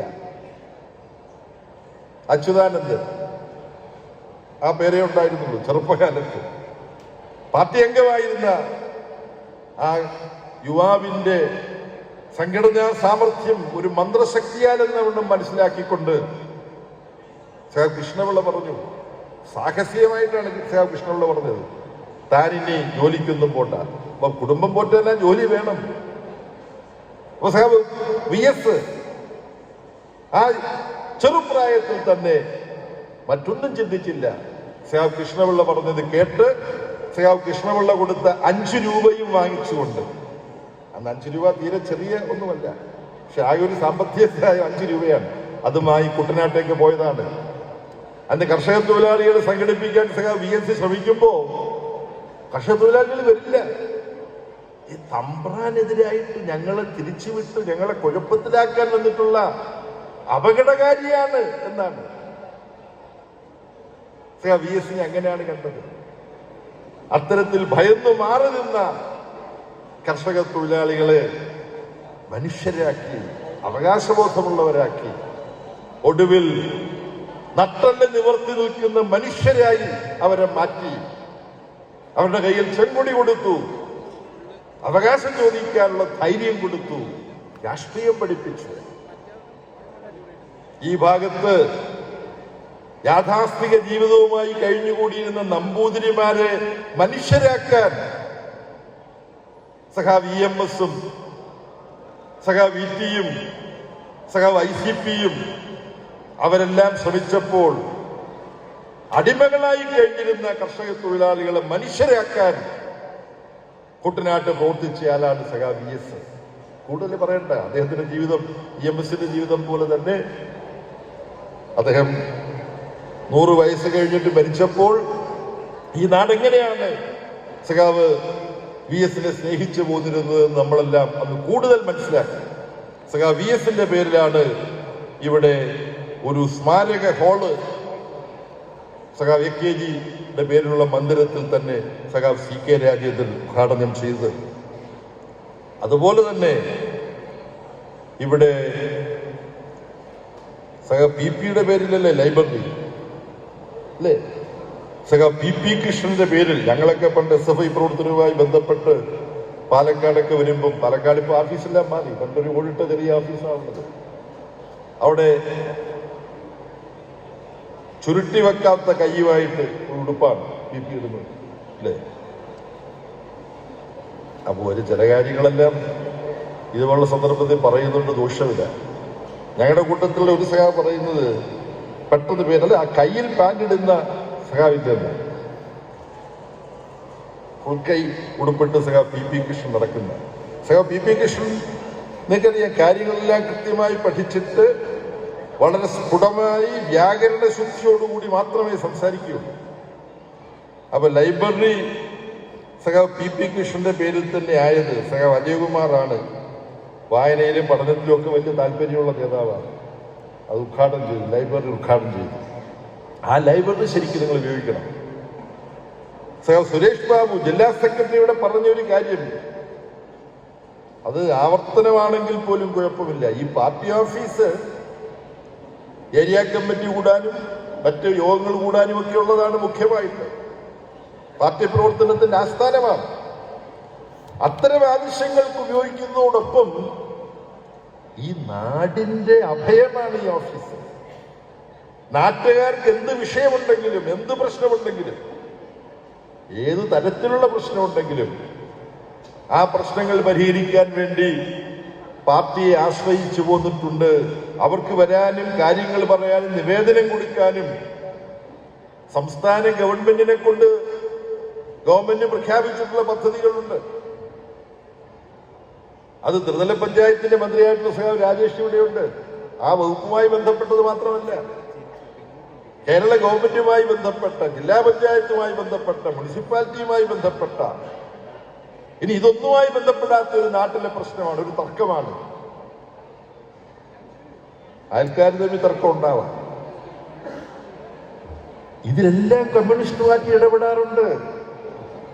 സമൂഹത്തിൽ അടിസ്ഥാനപരമായ മാറ്റമുണ്ടാക്കാൻ ശ്രമിക്കുന്നതോടൊപ്പം ജീവിതത്തിനിടയിൽ സമൂഹത്തിൽ പൊന്തി വരാറുള്ള ചെറുതും വലുതുമായ പ്രശ്നങ്ങൾ ഇടപെട്ട് ന്യായം, നീതി, നാട്ടുമര്യാദ ഇത് പ്രാവർത്തികമാക്കുന്നതിലും എല്ലാ തലത്തിലുമുള്ള പാർട്ടി ഇടപെടാറുണ്ട്. അങ്ങനെ ജനങ്ങൾക്ക് ആശ്രയിക്കാനുള്ള, തങ്ങളുടെ പ്രശ്നങ്ങളുമായി ചെന്ന് അവയ്ക്ക് പരിഹാരം കണ്ടെത്താൻ പരിശ്രമിക്കാൻ ജനങ്ങൾക്കുള്ള ഒരു കേന്ദ്രമാണ് AKGയുടെ പേരിലുള്ള ഈ ഏരിയ കമ്മിറ്റി ഓഫീസ്. അതൊരു പഠന കേന്ദ്രം കൂടിയാണ്. ഇപ്പൊ ചില സ്ഥലങ്ങളിൽ പലയിടത്തും പല രീതിയാണ്. ഇപ്പോ സ്കിൽ ഡെവലപ്മെന്റ് പോലുള്ള കാര്യങ്ങളുണ്ട്. ITIയിലോ പോളിടെക്നിക്കിലോ മറ്റു കോഴ്സുകൾക്കോ ഒക്കെ പഠിച്ചാലും ഒരു ജോലി ഏൽപ്പിക്കാൻ പാകത്തിൽ സാങ്കേതികമായ പരിചയം, അനുഭവം ഇത് പലർക്കും ഉണ്ടായിക്കൊള്ളുന്നില്ല. വിദ്യാഭ്യാസം, പരിശീലനമൊക്കെ കിട്ടിയിട്ടുണ്ടെങ്കിലും ഒരു ജോലി ഏൽപ്പിക്കാൻ വേണ്ടിയിട്ടുള്ള അപ്സ്കില്ലിംഗ് എന്നൊക്കെ പറയും, കുറച്ചും കൂടെ പ്രവർത്തന ശേഷി പകർന്നു കൊടുക്കുക, അതിനുള്ള കേന്ദ്രങ്ങൾ സ്ഥാപിക്കാൻ കഴിയണം. നമ്മുടെ ലൈബ്രറികളെ, കലാസമിതികളെല്ലാം ഇതിനുവേണ്ടി ഉപയോഗിക്കാൻ കഴിയണം. പാർട്ടി ഓഫീസിൽ തന്നെ ഏതെങ്കിലും ഭാഗം ആഴ്ചയിൽ ഏതെങ്കിലും ചില ദിവസങ്ങളിൽ ഇത്തരം കാര്യങ്ങൾക്ക് വേണ്ടി വിനിയോഗിക്കാൻ കഴിയുമോ എന്നുള്ളത് നോക്കണം. ഇപ്പൊ കഴിഞ്ഞ ദിവസം സഖാവ് പിണറായി മുഖ്യമന്ത്രി നടത്തിയൊരു പ്രഖ്യാപനമുണ്ട്. ഇവിടെ സഖാവ് സുരേഷ് ബാബു പരാമർശം നടന്നത് സ്ത്രീകളുടെ സഹായത്തിന്റെ കാര്യം പറഞ്ഞു. 35 വയസ്സ് വരെയുള്ളവർക്ക്, 60 വയസ്സ് വരെയുള്ളവർക്ക്, മറ്റ് പെൻഷനൊന്നും കിട്ടാത്തവർക്ക് മാസം 1000 രൂപ കൊടുക്കുന്ന പദ്ധതി ചില നിബന്ധനകൾക്ക് വിധേയമായി. ചെറുപ്പക്കാർക്ക് ITIയും പോളിടെക്നിക്കും മറ്റു കോഴ്സുകളും ഒക്കെ പഠിച്ചവർക്ക് അവരുടെ കഴിവുകൾ വികസിപ്പിക്കാൻ, സംരംഭകരായി മാറാൻ ഒക്കെ അവരെ സഹായിക്കാനാണ് 1000 രൂപയുടെ സഹായം. അല്ലേ, ഞാൻ പറയുന്നത് തെറ്റുന്നുണ്ടോ എന്നറിയാൻ ഞാൻ ഇടയ്ക്കിടയ്ക്ക് രാജേഷിന് നോക്കുന്നുണ്ട്. 1000 രൂപയുടെ സഹായമാണ്.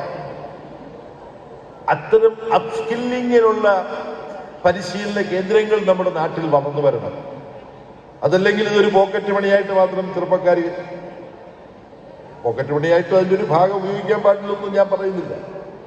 അപ്പോൾ പാർട്ടി ഓഫീസുകളും പാർട്ടിയുമായി ബന്ധപ്പെട്ട ഇതുപോലെ സ്വന്തമായിട്ടോ വാടകയ്ക്കോ ഒക്കെ പ്രവർത്തിക്കുന്ന സ്ഥലങ്ങളും പാർട്ടിയുടെയും വർഗബഹുജന സംഘടനകളുടെയും ആവശ്യങ്ങൾ, മീറ്റിങ്ങുകൾ, യോഗങ്ങൾ ഇതിനൊക്കെ ഉപയോഗിക്കപ്പെടുന്ന സമയങ്ങളുണ്ട്.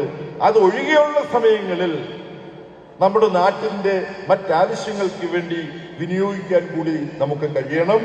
അതിൽ ഈ ലൈബ്രറി ഫലപ്രദമായി ഉപയോഗിക്കാൻ,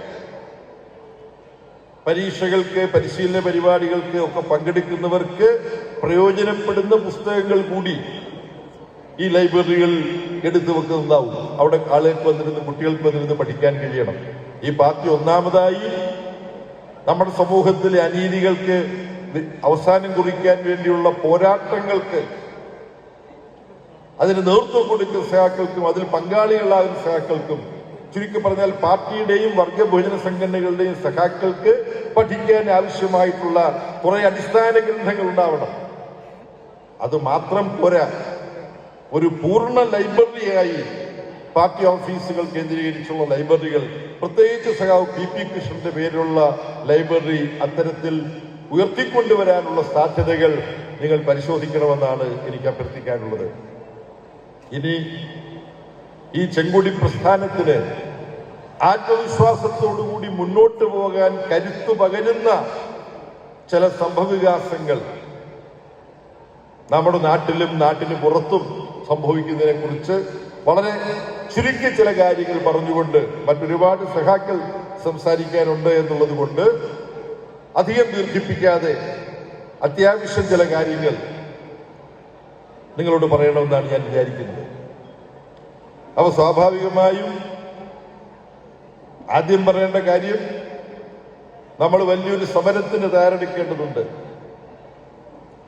ഇപ്പൊ കിട്ടിയ വിവരമനുസരിച്ച് ഡിസംബർ 8-ാം തീയതി മുതൽ 14-ാം തീയതി വരെ 3 ഘട്ടങ്ങളായി, ഇവിടെ 10. അപ്പം ഡിസംബർ 10-ാം തീയതിയാണ് പാലക്കാട് ജില്ലയിൽ ത്രിതല സ്ഥാപനങ്ങളിലേക്ക് ഇലക്ഷൻ നടക്കുന്നത്. കേരളത്തിൽ 3 ഘട്ടങ്ങളായി, തുടക്കം 8, ഡിസംബർ 8, സമാപനം ഡിസംബർ 14. അപ്പൊ നമ്മൾ ഇതിനകം തന്നെ ചർച്ചകളെല്ലാം നടത്തി ഈ പോരാട്ടത്തിൽ അണിനിരക്കാൻ സുസജ്ജരായിട്ടിരിക്കുകയാണ്. അപ്പൊ ഡേറ്റ് ശരി, അതിന്റെ തന്നെ മന്ത്രി ഇവിടെ ഉള്ളത് കൊണ്ട് നന്നായി. അതെ, അപ്പൊ എനിക്ക് ഇവിടെ ഇരുന്നപ്പോ എനിക്ക് ഒരു സഖാവ് പറഞ്ഞു തന്നതാണ്. അപ്പൊ ഇനി ഈ ദിവസങ്ങൾ അല്ലെങ്കിലും ഡിസംബർ 20-ഓടുകൂടി ത്രിതല പഞ്ചായത്ത് സ്ഥാപനങ്ങളിൽ ആളുകൾ ചുമതല ഏറ്റെടുക്കണം, അല്ലേ? അങ്ങനെയാണല്ലോ എന്റെ കാര്യം. അപ്പൊ ഡിസംബർ 20-ന് ത്രിതല പഞ്ചായത്ത് സ്ഥാപനങ്ങൾ മേയർമാരും ജില്ലാ പഞ്ചായത്ത് പ്രസിഡന്റുമാരും ബ്ലോക്ക് പഞ്ചായത്ത് പ്രസിഡന്റുമാരും മുനിസിപ്പൽ ചെയർമാൻമാരും ഗ്രാമപഞ്ചായത്ത് അധ്യക്ഷന്മാരും ചെയർപേഴ്സൺ എന്ന് പറയണം, എല്ലാം നമ്മൾ സൂക്ഷിച്ച് സംസാരിക്കണം. അപ്പൊ 50%-ത്തിലധികം ഇപ്പോൾ ചെയർപേഴ്സൺ എന്ന് തന്നെ പറയണം. കാര്യം ഇന്ത്യക്ക് തന്നെ മാതൃകയായി കേരളം ഒരു സ്ത്രീ സമത്വത്തിന് സഹായകരമായ വിധത്തിലാണ് ഈ ത്രിതല പഞ്ചായത്ത് സ്ഥാപനങ്ങളുടെ നേതൃത്വത്തെ സംബന്ധിച്ചിട്ടുള്ള തീരുമാനങ്ങൾ എടുത്തിട്ടുള്ളത്. 6 കോർപ്പറേഷനുകളുള്ളതിൽ 3 കോർപ്പറേഷനുകളിൽ വനിതാ ചെയർപേഴ്സൺമാരാണ്. അപ്പൊ അതിന്റെ തയ്യാറെടുപ്പിലേക്ക് നമ്മൾ നീങ്ങണം. പറഞ്ഞു തുടങ്ങിയപ്പോൾ ഞാൻ പറഞ്ഞ ആ തീയതികളല്ല എന്നാണ് വകുപ്പ് മന്ത്രി തീരുമാനമെടുക്കുന്നത്. അതിനുവേണ്ടി പ്രത്യേക ഇലക്ഷൻ കമ്മീഷനുണ്ട്, സ്റ്റേറ്റ് ഇലക്ഷൻ കമ്മീഷനുണ്ട്. പക്ഷേ പ്രഖ്യാപിക്കപ്പെട്ടു എന്ന് പറയുന്നത് തെറ്റായ ഒരു വിവരമാണ്. പക്ഷെ ഏത് നിമിഷവും അത് പ്രഖ്യാപിക്കപ്പെടും. അപ്പൊ അതിന് ഏതു സമയം പ്രഖ്യാപിച്ചാലും അതനുസരിച്ച് ഇടതുപക്ഷ ജനാധിപത്യ മുന്നണിക്ക് അഭിമാനകരമായ വിജയം ഈ ത്രിതല പഞ്ചായത്ത് തെരഞ്ഞെടുപ്പിൽ നേടുന്നത് ഏതാനും മാസങ്ങൾ കഴിഞ്ഞാൽ നടക്കാൻ പോകുന്ന സംസ്ഥാന നിയമസഭാ തെരഞ്ഞെടുപ്പിൽ ഒരു പുതിയ രാഷ്ട്രീയ ചരിത്രം കേരളത്തിൽ രചിച്ചു ചേർക്കാൻ അത്യാവശ്യമാണ്. കേരളം ഈ ഇപ്പോഴത്തെ LDF ഗവൺമെന്റിന്റെ കാലാവധി പൂർത്തിയാകുന്നതോടുകൂടി 70 വർഷം കേരളപ്പിറവിക്ക് ശേഷമുള്ള 70 വർഷം പൂർത്തീകരിക്കാൻ പോവുക. 57 മുതൽ എടുത്താൽ 2026 കഴിഞ്ഞ്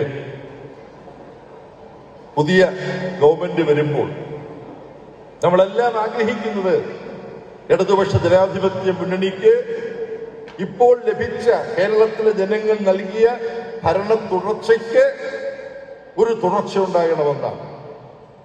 അത് സാധിക്കുകയാണെങ്കിൽ ഈ കഴിഞ്ഞ ഐക്യ കേരളം എന്ന നിലയിൽ നമ്മുടെ കേരളം തിരുവിതാംകൂർ, കൊച്ചി, മലബാർ എന്നെല്ലാം വേർതിരിഞ്ഞു കിടന്ന നിലയിൽ നിന്നും ഒരു ഭരണഘടന, ഒരു ഭരണരൂപം അങ്ങനെ രൂപം കൊണ്ടതിന് ശേഷം 30 വർഷം 3 പതിറ്റാണ്ടുകാലം കമ്മ്യൂണിസ്റ്റ് പാർട്ടിയുടെ, അവിഭക്ത പാർട്ടിയുടെ നേതൃത്വത്തിൽ 57-ൽ, അതിനുശേഷം 67-ൽ 2 കമ്മ്യൂണിസ്റ്റ് പാർട്ടികളും മറ്റു പാർട്ടികളും ചേർന്നുകൊണ്ടുള്ള ഗവൺമെന്റ്. പിന്നെ നമ്മുടെ ഓർമ്മയുണ്ട്, ഇടക്കാലത്ത് 69 മുതൽ 80 വരെ CPIM ഇല്ലാത്ത കോൺഗ്രസും മറ്റു പാർട്ടികളുമൊക്കെ ചേർന്നുകൊണ്ടുള്ള ഒരു ഭരണമായിരുന്നു. 80 മുതൽ സഖാവ് നായനാരുടെ നേതൃത്വത്തിലുള്ള 3 ഗവൺമെന്റുകൾ, അതിനുശേഷം സഖാവ് VS-ന്റെ നേതൃത്വത്തിലുള്ള ഒരു ഗവൺമെന്റ്, ഇപ്പോൾ സഖാവ് പിണറായിയുടെ നേതൃത്വത്തിലുള്ള 2 ഗവൺമെന്റുകൾ. അത് 2-ൽ അവസാനിപ്പിച്ചുകൂടാ. ഒരു ഊഴം കൂടി ഇടതുപക്ഷ ജനാധിപത്യ മുന്നണി പ്രസ്ഥാനത്തിന് വേണം എന്ന ഒരു ബോധത്തിലേക്ക് കേരളം ഏതാണ്ട് രൂപപ്പെട്ടു വന്നു കഴിഞ്ഞിരിക്കുന്നു. ഈ കാലഘട്ടത്തിൽ കേരളം കൈവരിച്ച നേട്ടങ്ങൾ അത് ഞാൻ ആവർത്തിക്കുന്നില്ല, നിങ്ങളുടെ എല്ലാം മനസ്സിലുണ്ട്. ആ നേട്ടങ്ങളുടെ തുടർച്ചയായി ഏറ്റവും ഒടുവിൽ കഴിഞ്ഞ ഒക്ടോബർ മാസം 29-ാം തീയതിയിലത്തെ മന്ത്രിസഭാ യോഗത്തിന് ശേഷം പിണറായി നടത്തിയ പ്രഖ്യാപനങ്ങൾ, നവംബർ 1-ന് തീവ്ര ദാരിദ്ര്യമുക്തമായ ഇന്ത്യയിലെ ഒരേ ഒരു സംസ്ഥാനമായി കേരളം മാറിയത് സംബന്ധിച്ച പ്രഖ്യാപനം, ഇതെല്ലാം നമ്മുടെ മുമ്പിൽ പുതിയ സാധ്യതകൾ തുറന്നിടുകയാണ്. അപ്പം നമ്മുടെ രാജ്യത്തിലെ ചില വിദഗ്ധന്മാർ തന്നെ ഈ തീവ്ര ദാരിദ്ര്യമുക്തമായ കേരളം ആ നിലയിലേക്ക് പരിവർത്തനപ്പെട്ടത് എങ്ങനെയാണ്, ഈ തീവ്ര ദാരിദ്ര്യം ബാധിച്ചവരെ കണ്ടെത്തി അവരെ തീവ്ര ദാരിദ്ര്യത്തിൽ രക്ഷപ്പെടുത്തിയത് എങ്ങനെയാണ് എന്നൊക്കെ സംബന്ധിച്ച് ചില ചോദ്യങ്ങൾ ഉന്നയിച്ചിട്ടുണ്ട്. യഥാർത്ഥത്തിൽ അത് സംബന്ധിച്ച വസ്തുതകളെല്ലാം പൊതുസമൂഹത്തിന് മുമ്പിൽ അവതരിപ്പിക്കപ്പെട്ടിട്ടുണ്ട്.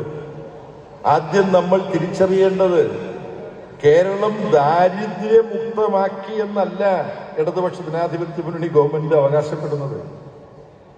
അങ്ങനെയാണ് ഒരു പത്രം ഇപ്പോഴും ദാരിദ്ര്യത്തിൽ കഴിയുന്നവർ, ആ ദാരിദ്ര്യത്തിൽ കഴിയുന്നവർ യഥാർത്ഥ തീവ്ര ദാരിദ്ര്യത്തിലാണ് എന്ന മട്ടിലാണ് ആ പത്രമോ ചില മാധ്യമങ്ങളോ ചിത്രീകരിക്കുന്നത്. കേരളത്തിന്റെ പ്രശ്നങ്ങൾ മുഴുവൻ പരിഹരിക്കപ്പെട്ട് കഴിഞ്ഞു എന്ന് ആരും അവകാശപ്പെടുന്നില്ലല്ലോ. എന്നാൽ ഈ കുടുംബങ്ങൾ ഡൽഹിയിൽ ഇരുന്നു കൊണ്ട് ഓരോ സംസ്ഥാനത്തെയും ദാരിദ്ര്യത്തിന്റെയും തീവ്ര ദാരിദ്ര്യത്തിന്റെയും സ്ഥിതിയെക്കുറിച്ച് പഠനം നടത്തി അവരുടെ നിലയിൽ നീതി ആയോഗ് എന്ന് പറയുന്ന സംവിധാനം, ആസൂത്രണവും ആസൂത്രണ കമ്മീഷനും അവസാനിപ്പിച്ച ഭരണമാണ് നരേന്ദ്രമോദിയുടെ ഭരണം. ആസൂത്രണ കമ്മീഷൻ മാറ്റിയിട്ട് നിലവിൽ വന്ന നീതി ആയോഗ് നടത്തിയ പഠനത്തിന്റെ അടിസ്ഥാനത്തിലാണ് കേരളത്തിലെ ജനങ്ങളിൽ തീവ്ര ദാരിദ്ര്യം അനുഭവിക്കുന്നവരുടെ ശതമാനം എത്രയുണ്ട്, 0.07 അത് പ്രഖ്യാപിക്കപ്പെട്ടു. അപ്പോൾ രണ്ടാം പിണറായി വിജയൻ ഗവൺമെന്റിന്റെ ഒന്നാമത്തെ ക്യാബിനറ്റ് യോഗമെടുത്ത തീരുമാനമാണ് ഈ പറയുന്ന എണ്ണം ആളുകൾ, കുടുംബങ്ങൾ 64,006. ഏതൊക്കെയാണ് ഈ കുടുംബങ്ങളെന്ന് കണ്ടുപിടിക്കണം. ശതമാനത്തിൽ പറഞ്ഞാൽ ശരിക്കും കുടുംബങ്ങളെ, ഈ അവസ്ഥയിൽ കഴിയുന്ന കുടുംബങ്ങളെ കണ്ടെത്തി അവർ തീവ്രദാരിദ്ര്യത്തിൽ തുടരുന്നതിന്റെ കാരണം എന്താണെന്ന് മനസ്സിലാക്കി അതിന് പരിഹാരം കണ്ടെത്തിയാൽ തീവ്രദാരിദ്ര്യത്തിൽ കഴിയുന്ന കുടുംബങ്ങളെ അവിടെ നിന്ന് രക്ഷിച്ചെടുക്കാൻ കഴിയും. ആ ശ്രമം നടക്കുമ്പോഴും അന്ന് വരെ തീവ്രദാരിദ്ര്യത്തിൽ അല്ലാതിരുന്ന ചില കുടുംബങ്ങൾ ചിലപ്പോൾ തീവ്രദാരിദ്ര്യത്തിലേക്ക് പെട്ടുവെന്ന് വരാം. അത് സംഭവിക്കാം. അപ്പൊ ഇത് ഇടതുപക്ഷ ജനാധിപത്യ മുന്നണിയെ സംബന്ധിച്ചിടത്തോളം ചില പൊടിക്കൈകൾ കാണിച്ച് ഖ്യാതി നേടാനുള്ള ഒരു നീക്കമല്ല, ഒരു ശ്രമമല്ല. ദാരിദ്ര്യ നിർമ്മാർജ്ജനം, തീവ്രദാരിദ്ര്യ നിർമ്മാർജ്ജനം ഇതെല്ലാം ഇന്ത്യ മാത്രം ചർച്ച ചെയ്യുന്ന വിഷയമല്ല.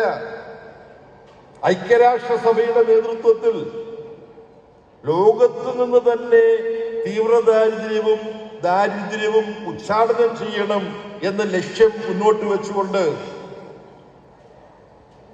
ചില ലക്ഷ്യങ്ങൾ പ്രഖ്യാപിക്കപ്പെട്ടിട്ടുണ്ട്. അതിന്റെ വിശദാംശങ്ങളിലേക്കൊന്നും ഞാൻ പോകുന്നില്ല. ദാരിദ്ര്യ നിർമ്മാർജ്ജനം എന്നുള്ള ആശയം ജനങ്ങളെ തെരഞ്ഞെടുപ്പിൽ പിന്നിൽ അണിനിരത്താം, ഈ ദാരിദ്ര്യ നിർമ്മാർജ്ജനത്തിന് ഞാൻ പരിശ്രമിക്കും എന്ന് അവകാശപ്പെട്ടാൽ എന്ന് മനസ്സിലാക്കിക്കൊണ്ട് ദാരിദ്ര്യത്തിനെതിരായിട്ടുള്ള വലിയൊരു യുദ്ധപ്രഖ്യാപനം നടത്തിയ ഒരു രാഷ്ട്രീയ നേതാവില്ലേ ഇന്ത്യയുടെ ചരിത്രത്തിൽ?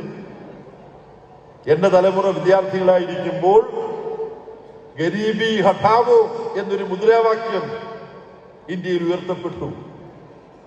ആരാന്ന് ഞാൻ പറയേണ്ടല്ലോ, ശ്രീമതി ഇന്ദിരാഗാന്ധിയാണ്. 71 തെരഞ്ഞെടുപ്പിന്റെ സമയത്താണ് അത്. ഇന്ദിരാഗാന്ധി എന്താ പറഞ്ഞത്?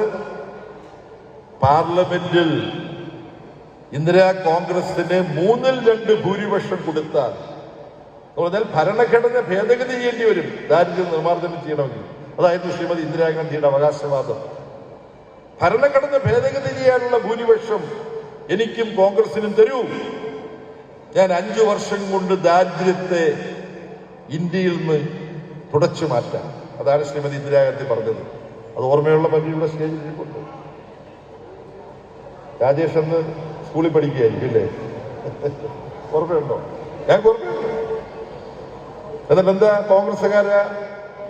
കോൺഗ്രസിനെ താങ്ങി നടക്കുന്ന കുറെ പത്രങ്ങളുണ്ടല്ലോ, ആ പത്രത്തിന്റെ ആളുകളൊക്കെ ചോദിക്കുകയാണ്, 3/2 ഭൂരിപക്ഷം ഇന്ദിരാഗാന്ധി കൊടുത്തോ? ജനങ്ങൾ കൊടുത്തു. 71 ശ്രീമതി ഇന്ദിരാഗാന്ധി അധികാരത്തിൽ വന്നു. 5 വർഷം കൊണ്ട് ദാരിദ്ര്യം കുറച്ചുപറ്റുമെന്നാണ് കോൺഗ്രസ് ഇന്ദിരാഗാന്ധിയും പറഞ്ഞത്. ഇന്ദിരാഗാന്ധി ഭരിച്ചത് 5 വർഷമല്ല, 6 വർഷം ഭരിച്ചു. കാര്യം അടിയന്തരാവസ്ഥ വന്നു. ഭരണഘടനയിൽ 5 വർഷമാണ് ഒരിക്കൽ തിരഞ്ഞെടുക്കപ്പെട്ട ആ പാർലമെന്റിനും ഗവൺമെന്റിനും. പക്ഷെ ഇന്ത്യയെ വരിഞ്ഞു മുറുക്കി രാജ്യത്തിലെ പത്രങ്ങളുടെ പത്രസ്വാതന്ത്ര്യം മുഴുവൻ നശിപ്പിച്ചു, രാജ്യത്തെ ജയിലാക്കി മാറ്റി. അന്ന് അതിനെതിരായി പൊരുതാൻ അധികം ആളുകൾ ഉണ്ടായിരുന്നില്ല. പക്ഷെ CPIM ഉണ്ടായിരുന്നു, AKG ഉണ്ടായിരുന്നു, EMS ഉണ്ടായിരുന്നു, ചെങ്കൊടി പ്രസ്ഥാനം ഉണ്ടായിരുന്നു. ഇന്ദിരാഗാന്ധി അടിച്ചമർത്തി. അപ്പൊ 21 മാസക്കാലം ദാരിദ്ര്യ നിർമ്മാർജ്ജനം ചെയ്യാൻ ശ്രീമതി ഇന്ദിരാഗാന്ധി പുറപ്പെടുമ്പോൾ തടസ്സപ്പെടുത്താൻ ആരും ഉണ്ടായിരുന്നില്ല. അടിയന്തരാവസ്ഥക്കാരും അല്ലേ, ആരും ഉണ്ടായിരുന്നില്ല. പക്ഷേ 6 വർഷക്കാലം 3/2 ഭൂരിപക്ഷവുമായി ശ്രീമതി ഇന്ദിരാഗാന്ധി ഭരിച്ചിട്ട് ദാരിദ്ര്യം അല്പമെങ്കിലും കുറഞ്ഞില്ലെന്ന് മാത്രമല്ല, ഇന്ദിരാഗാന്ധിയുടെ ആ ഭരണകാലത്ത് ഇന്ത്യയിലെ ദരിദ്രരുടെ എണ്ണം വർദ്ധിക്കുകയാണ് ചെയ്തത്. ഇതാണ് ചരിത്രം. അതെല്ലാം മറന്നുപോയിട്ടാണ് ശ്രീ VD സതീശൻ അന്ന് എന്തായിരുന്നു, KSU പ്രവർത്തകനായിരുന്നോ ഒന്നൊന്നും എനിക്കറിഞ്ഞൂടാ. ഇത് പരിഹസിക്കുകയാണ് LDF ഗവൺമെന്റിനെ. തീവ്ര ദാരിദ്ര്യം കേരളത്തിൽ തുടച്ചുമാറ്റി എന്ന് അഭിമാനപൂർവ്വം പറയുമ്പോഴും ഇപ്പോഴും കേരളത്തിൽ ദാരിദ്ര്യമുണ്ട് എന്ന് തന്നെയാണ് ഞങ്ങൾ പറയുന്നത്. ഇടതുപക്ഷ ജനാധിപത്യ മുന്നണി പറയുന്നത് തീവ്ര ദാരിദ്ര്യമാണ്. അത് 100% നിർമ്മാർജ്ജനം ചെയ്തു, 99% നിർമ്മാർജ്ജനം ചെയ്തു എന്നുള്ളതിനകത്ത് വേണ്ടി നമുക്ക് തർക്കിക്കാം, നമുക്ക് പരിശോധിക്കാം. അപ്പൊ അതിൽ തീവ്ര ദാരിദ്ര്യം തന്നെ അനുഭവിക്കുന്ന കുറച്ചു പേര് അവിടെ ഇവിടെയും ഉണ്ട് എന്ന് കണ്ടാൽ തീവ്രദാരിദ്ര്യ നിർമ്മാർജ്ജനത്തിൽ വമ്പിച്ച കുതിച്ച് ചാട്ടം നടത്താൻ കേരളത്തിന് കഴിഞ്ഞു. അവിടെ ഇവിടെ ഇപ്പോഴും ഏതാനും ചെറിയ തിരുത്തുകൾ ഉണ്ടെങ്കിൽ അസാധ്യമായിട്ടൊന്നുമില്ല എന്ന് കേരളം തെളിയിച്ചതിന്റെ ചൂട് പിടിച്ചുകൊണ്ട് അവശേഷിക്കുന്ന ദാരിദ്ര്യവും അവിടെ ഇവിടെയോ തീവ്രദാരിദ്ര്യത്തിന്റെ എന്തെങ്കിലും ചെറിയ ഘടകങ്ങൾ ഉണ്ടെങ്കിൽ ഈ വാദിക്കുന്നത് പോലെ അത് നമുക്ക് പരിഹരിക്കാൻ കഴിയും. അതല്ലേ ഒരു യാഥാർത്ഥ്യബോധത്തോടും ഉത്തരവാദിത്വ ബോധത്തോടും കൂടി ഈ പ്രശ്നത്തെ സമീപിക്കുമ്പോൾ നമ്മൾ പിന്തുടരേണ്ട കാഴ്ചപ്പാട്. നിർഭാഗ്യവശാൽ കേരളത്തിലെ പ്രതിപക്ഷം അത്തരമൊരു സമീപനം പിന്തുടരുന്നില്ല എന്നുള്ളതാണ് യാഥാർത്ഥ്യം. ഇടതുപക്ഷ പുരോഗമന പ്രസ്ഥാനങ്ങൾക്ക് അഭിമാനം പകരുന്ന ചില വാർത്തകൾ നാടിന്റെ തലസ്ഥാനമായ, രാജ്യത്തിന്റെ തലസ്ഥാനമായ ഡൽഹിയിൽ നിന്ന് വരുന്നു. ഒരു വർഷം മുമ്പ് ഇന്ത്യ മുഴുവൻ ശ്രദ്ധിക്കുന്ന ഡൽഹിയിലെ ജവഹർലാൽ നെഹ്റു സർവകലാശാല യൂണിയൻ തെരഞ്ഞെടുപ്പിൽ കുറച്ചധികം സീറ്റുകളിൽ ABVP വിജയിക്കുകയുണ്ടായി. പുരോഗമന വിദ്യാർത്ഥി പ്രസ്ഥാനങ്ങൾക്കിടയിൽ വേണ്ടത്ര യോജിപ്പ് വളർത്തിയെടുക്കാൻ കഴിയാതിരുന്നത് കൂടി ചൂഷണം ചെയ്തുകൊണ്ടാണ് കഴിഞ്ഞ വർഷം നടന്ന ജവഹർലാൽ നെഹ്റു സർവകലാശാല വിദ്യാർത്ഥി യൂണിയൻ തെരഞ്ഞെടുപ്പിൽ ഒരു ജോയിന്റ് സെക്രട്ടറി സീറ്റും മറ്റ് കൗൺസിലിൽ ഭൂരിപക്ഷവും ABVP കൈവരിച്ചുവെങ്കിൽ ഇപ്പോൾ ഇന്ന് വോട്ടെണ്ണി ഫലം വന്നു എന്നാണ് മനസ്സിലാവുന്നത്. നേരത്തെ വന്ന തെറ്റായ വാർത്ത പോലെ അല്ല എന്ന് വിചാരിക്കുന്നു. JNU ചെയർപേഴ്സൺ സ്ഥാനം, ജനറൽ സെക്രട്ടറി സ്ഥാനം SFI ആണ്, വൈസ് ചെയർപേഴ്സൺ സ്ഥാനം SFIക്കാണ്. ഐസ, അതായത് CPI-MLന്റെ വിദ്യാർത്ഥി സംഘടനയാണ്. അതുപോലെ തന്നെ DSF ഇവയുമായി യോജിച്ച് SFI മത്സരിച്ച് കൗൺസിലിൽ മഹാഭൂരിപക്ഷവും ഏതാണ്ട് മുഴുവൻ സീറ്റും കൗൺസിലിൽ ഈ കൂട്ടുകെട്ട് നേടാൻ കഴിഞ്ഞു. എല്ലാ മുഖ്യ നേതൃത്വ പദവികളും ഇതെല്ലാം ഈ കൂട്ടുകെട്ടിന് SFIയും ഐസയും DSFും ചേർന്ന കൂട്ടുകെട്ടിന് ഡൽഹിയിൽ കൈവരിക്കാൻ കഴിഞ്ഞു എന്ന ഒരു സന്തോഷ വാർത്ത ഇന്ന് വൈകുന്നേരം നമുക്കുണ്ട്. ബീഹാറിൽ നമ്മുടെ സ്ഥാനാർത്ഥിയെ കൊല്ലാൻ നടത്തിയ ശ്രമം ഞാൻ ആദ്യമേ പറഞ്ഞു കഴിഞ്ഞു. നമ്മളെ ഉത്കണ്ഠപ്പെടുത്തുന്ന ഒരു വാർത്തയാണ് ബീഹാറിൽ നിന്ന് വന്നതെങ്കിൽ അങ്ങനെ നമ്മുടെ സഖാവിനെ സ്ഥാനാർത്ഥിയെ കൊല്ലാൻ BJP പുറപ്പെടണമെങ്കിൽ അവർക്ക് പരാജയ ഭീതി ഉണ്ടായിരിക്കുന്നു എന്നുകൂടി അതിൽ നമുക്ക് കാണാൻ കഴിയും. ഇതോടൊപ്പം എന്താ ഇങ്ങനൊന്നും അതിനെക്കുറിച്ച് പറയാത്തതെന്ന് നിങ്ങൾ ആലോചിച്ചുകൊണ്ടിരിക്കുന്ന ഒരു കാര്യമുണ്ട്. എന്താ അത്? ന്യൂയോർക്ക്, അമേരിക്കയിലെ ഏറ്റവും വലിയ നഗരമായ ന്യൂയോർക്കിലെ മേയർ തെരഞ്ഞെടുപ്പിൽ ഇടതുപക്ഷ പുരോഗമന നിലപാട് സ്വീകരിക്കുന്ന മംദാനിയുടെ വിജയം അത് ലോകത്തിന് വലിയൊരു പ്രത്യാശ നൽകുകയാണ്. ട്രംപിന്റെ അമേരിക്ക എന്നൊരു കാഴ്ചപ്പാടുണ്ട്. ഇപ്പൊ അമേരിക്കയുടെ പ്രസിഡന്റ് ഡൊണാൾഡ് ട്രംപ് തന്നെയാണ്. പക്ഷെ അമേരിക്ക എന്ന് പറഞ്ഞാൽ ഡൊണാൾഡ് ട്രംപ് മാത്രമല്ല, പുതിയ ശക്തികൾ ഡെമോക്രാറ്റിക് സോഷ്യലിസ്റ്റ് എന്ന് സ്വയം വിശേഷിപ്പിക്കുന്ന, നിങ്ങൾക്ക് അമേരിക്കൻ രാഷ്ട്രീയം ശ്രദ്ധിക്കുന്നവർക്ക് ഓർമ്മയുണ്ട്, ബേർണി സാൻഡേഴ്സ് എന്ന് പറഞ്ഞുകൊണ്ട് വളരെ കൃത്യമായി സോഷ്യലിസ്റ്റ് നിലപാടുകൾ ഡെമോക്രാറ്റിക് പാർട്ടിയുടെ വേദിയിൽ ഉന്നയിച്ചിരുന്ന ബേർണി സാൻഡേഴ്സ്, അദ്ദേഹത്തിന് പ്രസിഡന്റ് തെരഞ്ഞെടുപ്പിൽ അന്തിമ മത്സരത്തിൽ പങ്കെടുക്കാൻ കഴിഞ്ഞില്ല. അമേരിക്കയിൽ ഒരു പ്രത്യേക തരത്തിലാണ്. പാർട്ടിയുടെ സ്ഥാനാർത്ഥി ആരായിരിക്കണം എന്ന് പറഞ്ഞിട്ട് ആദ്യം ഒരു തെരഞ്ഞെടുപ്പുണ്ട്, പ്രൈമറി, അതത് പാർട്ടികൾക്കുള്ളിൽ. അപ്പൊ ബേർണി സാൻഡേഴ്സ് എന്ന സോഷ്യലിസ്റ്റ് ഡെമോക്രാറ്റിക് പാർട്ടിയുടെ സ്ഥാനാർത്ഥിയാകരുതെന്ന് ഡെമോക്രാറ്റിക് പാർട്ടിയിൽ തന്നെ അമേരിക്കയിലെ അംബാനിമാരെയും അദാനിമാരെയും സഹായിക്കുന്നവരാണ് യഥാർത്ഥത്തിൽ ഈ രണ്ട് പാർട്ടികളും, അമേരിക്കയിലെ റിപ്പബ്ലിക്കൻ പാർട്ടിയും അമേരിക്കൻ ഡെമോക്രാറ്റിക് പാർട്ടിയും. അവരെ ഒരുമിച്ച് ചേർന്ന് ഫലത്തിൽ ബേർണി സാൻഡേഴ്സിനെ അന്തിമ മത്സരത്തിനെത്താതെ തോൽപ്പിച്ചു കളഞ്ഞു. അത് നമ്മുടെ മുമ്പിലുണ്ട്. ബേർണി സാൻഡേഴ്സ് അമേരിക്കയിലെ ഡെമോക്രാറ്റിക് സോഷ്യലിസ്റ്റ് ആശയം പിന്തുടരുന്ന ഒരാളാണ്. അദ്ദേഹം ഇപ്പോൾ സ്വന്തമായിട്ടുള്ള രാഷ്ട്രീയ പ്രവർത്തനമായിട്ട് നടക്കുക. മംദാനി, അദ്ദേഹത്തെക്കുറിച്ച് നിങ്ങളെല്ലാം വായിച്ച് മനസ്സിലാക്കിയിട്ടുണ്ട്. നാളത്തെ എല്ലാം പത്രത്തിൽ കൂടുതൽ വിവരം വരും. അതുകൊണ്ട് അധികം ഇന്നത്തെ പത്രത്തിൽ ഒരുപാടുണ്ട്. സഖാവ് മംദാനി, സഖാവ് മേയർ എന്ന് പറഞ്ഞുകൊണ്ടാണ് ഒരു പത്രം മംദാനിയെ കുറിച്ച് എഡിറ്റ് പേജിൽ എഴുതിയിട്ടുള്ളത്. മംദാനി കേരളത്തിലും ഇന്ത്യയിലും ആദ്യം ചർച്ച ചെയ്യപ്പെട്ടത് എങ്ങനെയാ ഓർമ്മയുണ്ടോ? ആർക്കിന് പറയാമോ? ഓർമ്മയുള്ളത് പരീക്ഷിക്കാൻ ഞാൻ ചോദിക്കുക. 5 വർഷം മുമ്പ് മംദാനി ഇന്ത്യയിൽ, വിശേഷിച്ച് കേരളത്തിൽ, ക്ലൂതരാം, അതിലും വിശേഷിച്ച് തിരുവനന്തപുരത്ത് മംദാനി ചർച്ച ചെയ്യപ്പെട്ടു. തിരുവനന്തപുരം മേയറായി 21 വയസ്സുള്ള ആര്യ രാജേന്ദ്രനെ ഈ ചെങ്കൊടി പ്രസ്ഥാനം തീരുമാനിച്ചപ്പോൾ അത് ലോകവാർത്തയായി. ലോകത്തിലെ തന്നെ ഏറ്റവും പ്രായം കുറഞ്ഞ മേയർ ഇതാ ഇന്ത്യയിലെ കേരളത്തിലെ തിരുവനന്തപുരത്ത് വന്നിരിക്കുന്നു. അന്ന് മംദാനി ട്വീറ്റ് ചെയ്തു, എന്താ, തിരുവനന്തപുരത്തെ മേയറെ പോലൊരു മേയറെയാണ് ന്യൂയോർക്കിലും വേണ്ടത് എന്ന് അന്ന് അദ്ദേഹം ട്വീറ്റ് ചെയ്തു. പിന്നെ ആര്യ രാജേന്ദ്രനും നമ്മളോടൊക്കെ ആലോചിക്കുന്ന മറുപടി നൽകി. ന്യൂയോർക്കിലെ തെരഞ്ഞെടുപ്പിന്റെ ഫലം വരുന്നതിന് 2 ദിവസം മുമ്പ് പ്രസിദ്ധ അമേരിക്കൻ പത്രമായ ന്യൂയോർക്ക് ടൈംസിന്റെ ലേഖിക ഞാനുമായിട്ടൊരു ഫോൺ ഇന്റർവ്യൂ നടത്തുകയുണ്ടായി.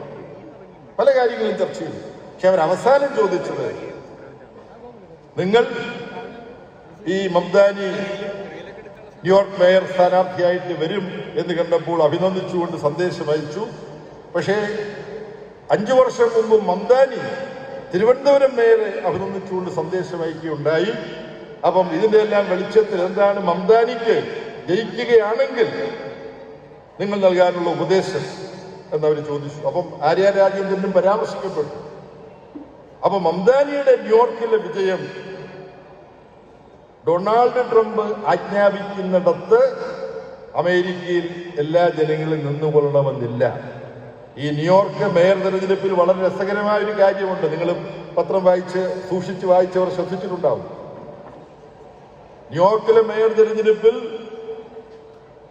ഡെമോക്രാറ്റിക് പാർട്ടിയുടെ സ്ഥാനാർത്ഥിയാകാൻ വേണ്ടി മത്സരിച്ച് പരാജയപ്പെട്ട ആള് മേയർ സീറ്റിലേക്ക് സ്വതന്ത്രനായി മത്സരിച്ചു. അവിടെ റിപ്പബ്ലിക്കൻ പാർട്ടിയുടെ സ്ഥാനാർത്ഥി ഉണ്ടായിരുന്നു. പക്ഷെ റിപ്പബ്ലിക്കൻ പാർട്ടിയുടെ സ്ഥാനാർത്ഥിക്ക് പകരം മംദാനിക്കെതിരായി ഡെമോക്രാറ്റിക് പാർട്ടിയുടെ വിമതനായി സ്വതന്ത്ര സ്ഥാനാർത്ഥിയായി മത്സരിച്ച ആളിനെ ഡൊണാൾഡ് ട്രംപ് പിന്തുണ പ്രഖ്യാപിച്ചു. എങ്ങനെയും മംദാനിയെ തോൽപ്പിക്കണം എന്നുള്ള ലക്ഷ്യത്തോടു കൂടി. അപ്പൊ അവരുടെ 2 പേരുടെയും വോട്ട് കൂട്ടിയാലും അതിനേക്കാളും കൂടുതൽ വോട്ട് മംദാനി നേടിക്കൊണ്ടാണ് പിന്തിരിപ്പൻ ആശയഗതികളുടെ നെടുങ്കോട്ടയായി നിൽക്കുന്ന അമേരിക്കയിൽ മാറ്റത്തിന് വേണ്ടി, പരിവർത്തനത്തിന് വേണ്ടി, തൊഴിലാളികൾക്കും സാധാരണക്കാർക്കും ന്യൂയോർക്കിലെ ജീവിതത്തിൽ കഷ്ടപ്പെടുന്നവരുമൊക്കെ ആയിട്ടുള്ളവരുടെ വിഷയങ്ങളാണ് മംദാനി ഉന്നയിച്ചത്. അവർക്ക് വേണ്ടി ശബ്ദിക്കുന്ന ജനപക്ഷ രാഷ്ട്രീയം കൈകാര്യം ചെയ്യുന്ന ഒരാൾ ന്യൂയോർക്ക് മേയർ തെരഞ്ഞെടുപ്പിൽ ജനങ്ങളാൽ അംഗീകരിക്കപ്പെടുക എന്നുള്ളത് ചെറിയൊരു കാര്യമല്ല. അമേരിക്കയിലും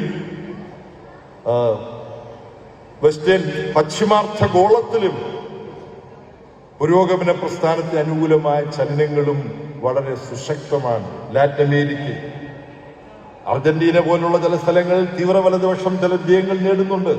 പക്ഷെ ലാറ്റിൻ അമേരിക്ക പൊതുവിൽ പുരോഗമന ജനാധിപത്യ പക്ഷത്താണ്. ലോക സാമ്രാജ്യത്വത്തിന്റെ നെടുനായകത്വം വഹിക്കുന്ന അമേരിക്കയിൽ തന്നെ ഏറ്റവും വലിയ നഗരങ്ങളിൽ ഒന്നായ ന്യൂയോർക്കിൽ ഇടതുപക്ഷ സമീപനം പിന്തുടരുന്ന ഒരാൾ മേയറായി തിരഞ്ഞെടുക്കപ്പെട്ടിരിക്കുന്നു. ഇന്ത്യൻ വംശജൻ കൂടിയാണ്. പ്രശസ്ത ചലച്ചിത്രകാരിയായ മീര നയ്യരുടെ മകനാണ്. അപ്പം മലയാളികൾ അവർ നായർ ബന്ധമുണ്ടല്ലോ എന്ന് ധരിക്കണ്ട. നമ്മുടെ മലയാളി നായരല്ലത്. അങ്ങനെ പേരിനകത്ത് ആണെന്ന് ആരും സംശയിക്കുന്ന വിധത്തിൽ പേരിലൊരു പരിഷ്കാരം അവർ വരുത്തിയിട്ടുണ്ടെങ്കിലും. അപ്പോ അമേരിക്കയിൽ നിന്ന് വരുന്ന ചില വാർത്തകൾ പുരോഗമന ശക്തികൾക്ക് പ്രചോദനം പകരുന്നതാണ്. മംദാനിയെ തോൽപ്പിക്കാൻ ട്രംപ് അവസാനം കണ്ടുപിടിച്ച ഒരു രീതി എന്താ? അമേരിക്കയിലെ ജനങ്ങൾക്കിടയിൽ ആളുകളെ അധിക്ഷേപിക്കാൻ ഉപയോഗിക്കുന്ന ഒരു വാക്കാണ് കമ്മ്യൂണിസ്റ്റ് എന്നുള്ളത്. അവിടെ കമ്മ്യൂണിസ്റ്റ് പാർട്ടിയുണ്ട്. പക്ഷേ അമേരിക്കൻ സമൂഹം പൊതുവിൽ സ്വീകരിക്കാത്ത ഒരു തീവ്ര നിലപാടുകാരാണ് കമ്മ്യൂണിസ്റ്റുകാർ എന്ന മട്ടിലാണ് ട്രംപും കൂട്ടരും. ഡെമോക്രാറ്റിക് പാർട്ടിയുടെ നേതാക്കന്മാരും. ബിൽ ക്ലിന്റൺ മംദാനിക്ക് വേണ്ടി ക്യാമ്പയിൻ ചെയ്യാൻ വന്നില്ല. സാറിന് തെരഞ്ഞെടുപ്പ് ഒരു അങ്ങനെ പോയില്ലേ? ബാരക് ഒബാമ വന്നില്ല മംദാനിക്ക് വേണ്ടി ക്യാമ്പയിൻ ചെയ്യാൻ. അവസാനം ഒരു എൻഡോഴ്സ്മെന്റ് നടത്തി, ഒരു പ്രസ്താവന നടത്തി മംദാനിക്ക് അനുകൂലമായി. അപ്പം അമേരിക്കൻ പൗരർക്കിടയിലുള്ള ഒരു ഇവർ പ്രചരിപ്പിച്ചു വെച്ചിട്ടുള്ള, അവിടുത്തെ മനോരോഗ പത്രങ്ങൾ ചേർന്ന് പ്രചരിപ്പിച്ചു വെച്ചിട്ടുള്ള കാഴ്ചപ്പാട് ഈ കമ്മ്യൂണിസ്റ്റുകാരെന്നൊക്കെ പറഞ്ഞാൽ മഹാ അപകടകാരികളാണ് എന്ന മട്ടിലാണ്. ഇപ്പൊ ഇന്ത്യയിൽ അർബൻ നക്സലൈറ്റുകൾ എന്ന് പറഞ്ഞിട്ടാണല്ലോ സ്വതന്ത്ര നിലപാടെടുക്കുന്ന ആളുകളെ നരേന്ദ്രമോദി അധിക്ഷേപിക്കുന്നത്. ട്രംപ് മംദാനിയെ കമ്മ്യൂണിസ്റ്റ് എന്ന് മുദ്രയടിച്ചുകൊണ്ട് തോൽപ്പിക്കാൻ പറ്റുമോ എന്നാണ് നോക്കിയത്. പക്ഷേ 50%-ലധികം വോട്ട് മംദാനിക്ക് നേടിയെടുക്കാൻ കഴിഞ്ഞു. പക്ഷെ മംദാനിയുടെ സ്വീകരണ യോഗം ആൾക്കൂട്ടം നിങ്ങൾ കണ്ടുണ്ടാവും. ചെങ്കൊടിയും അരിവാൾ ചുറ്റിക നക്ഷത്രമുള്ള ചെങ്കൊടിയും ഈ മംദാനിയെ സ്വീകരിക്കാൻ വേണ്ടി കൂടിയ ആളുകൾക്കിടയിൽ ഉയർത്തിപ്പിടിച്ചിട്ടുണ്ട്. പാലസ്തീന്റെ പതാക ജനങ്ങൾ ഉയർത്തിപ്പിടിച്ചിട്ടുണ്ട്. അപ്പോ ഇടത് പുരോഗമന പ്രസ്ഥാനങ്ങൾക്ക് അനുകൂലമായ ചില ചലനങ്ങൾ അമേരിക്കയിൽ രൂപപ്പെടുന്നു എന്നാണ് ന്യൂയോർക്കിൽ നിന്നുള്ള വാർത്തകൾ, ഏറ്റവും പുതിയ വാർത്തകൾ നമ്മളോട് പറയുന്നത്.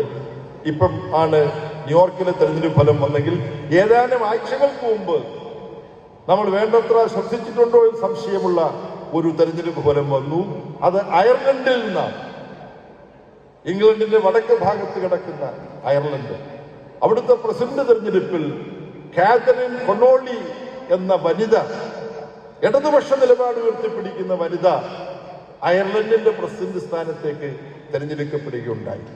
അപ്പൊ ഇടതുപക്ഷ പുരോഗമന പ്രസ്ഥാനങ്ങൾ ലോകത്ത് നിന്ന് അപ്രത്യക്ഷമായിക്കൊണ്ടിരിക്കുകയാണ് എന്ന് ഡൊണാൾഡ് ട്രംപിനെയും നരേന്ദ്രമോദിയെയും പോലുള്ളവർ പ്രചരിപ്പിക്കുമ്പോൾ ആ പ്രചരണത്തിന് പിന്തുണ നൽകാൻ സമൂഹത്തിൽ പ്രത്യേകിച്ച് മാധ്യമരംഗത്ത് ഒരു അവിശുദ്ധ സഖ്യം രൂപപ്പെട്ടുകൊണ്ടിരിക്കുമ്പോൾ അങ്ങനെയല്ല.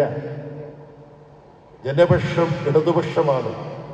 അടിച്ചമർത്തപ്പെടുന്ന, ചൂഷണം ചെയ്യപ്പെടുന്ന വിഭാഗങ്ങൾക്ക് ഒരു ഭാവി ഉറപ്പാക്കുന്ന ബദൽ നയങ്ങൾ ഉള്ളത് ഇടതുപക്ഷത്തിനാണ്.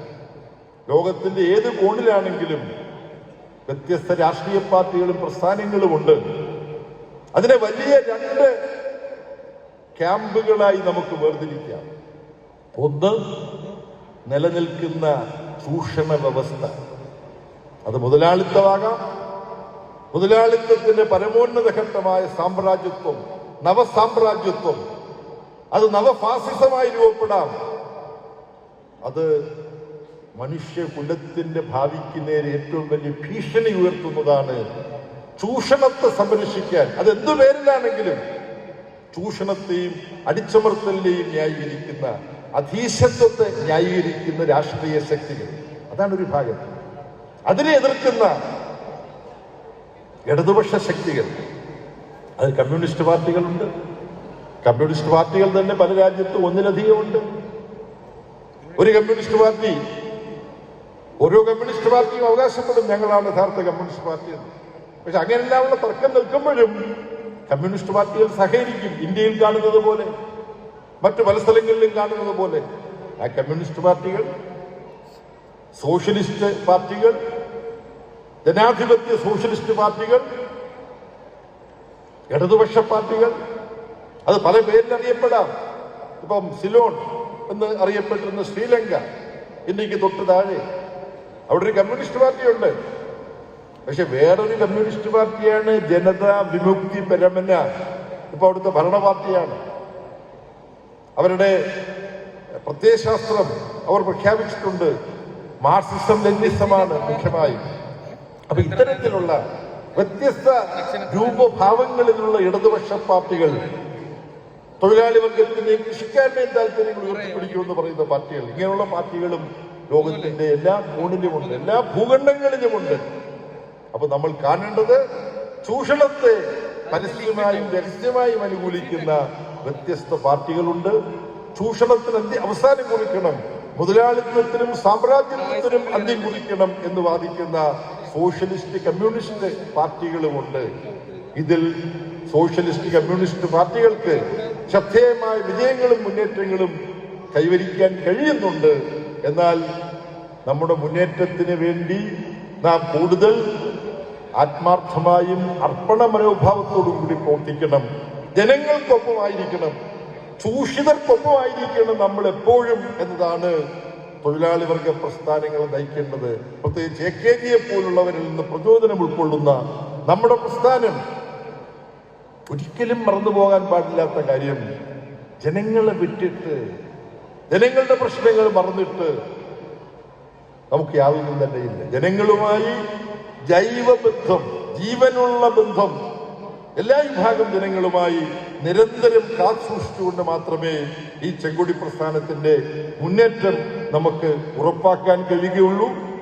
അതിന് സഹായകമായ വിധത്തിൽ ഈ AKGയുടെ പേരിലുള്ള പാർട്ടി ഓഫീസ് പ്രവർത്തിക്കും എന്ന് ഞാൻ വിചാരിക്കുന്നു. ജനങ്ങളുടെ ഹൃദയത്തിലാണ് പാർട്ടിയുടെ കരുത്ത്. പാർട്ടിക്ക് വേണ്ടി പ്രവർത്തിക്കാനും പൊരുതാനും തയ്യാറാകുന്ന ജനങ്ങളിലാണ് പാർട്ടി അന്തിമമായി വിശ്വസിക്കേണ്ടത്. പാർട്ടി പ്രവർത്തനത്തിന്റെ ആവശ്യത്തിന് ഓഫീസുകളെല്ലാം വേണ്ടി വരും. പക്ഷെ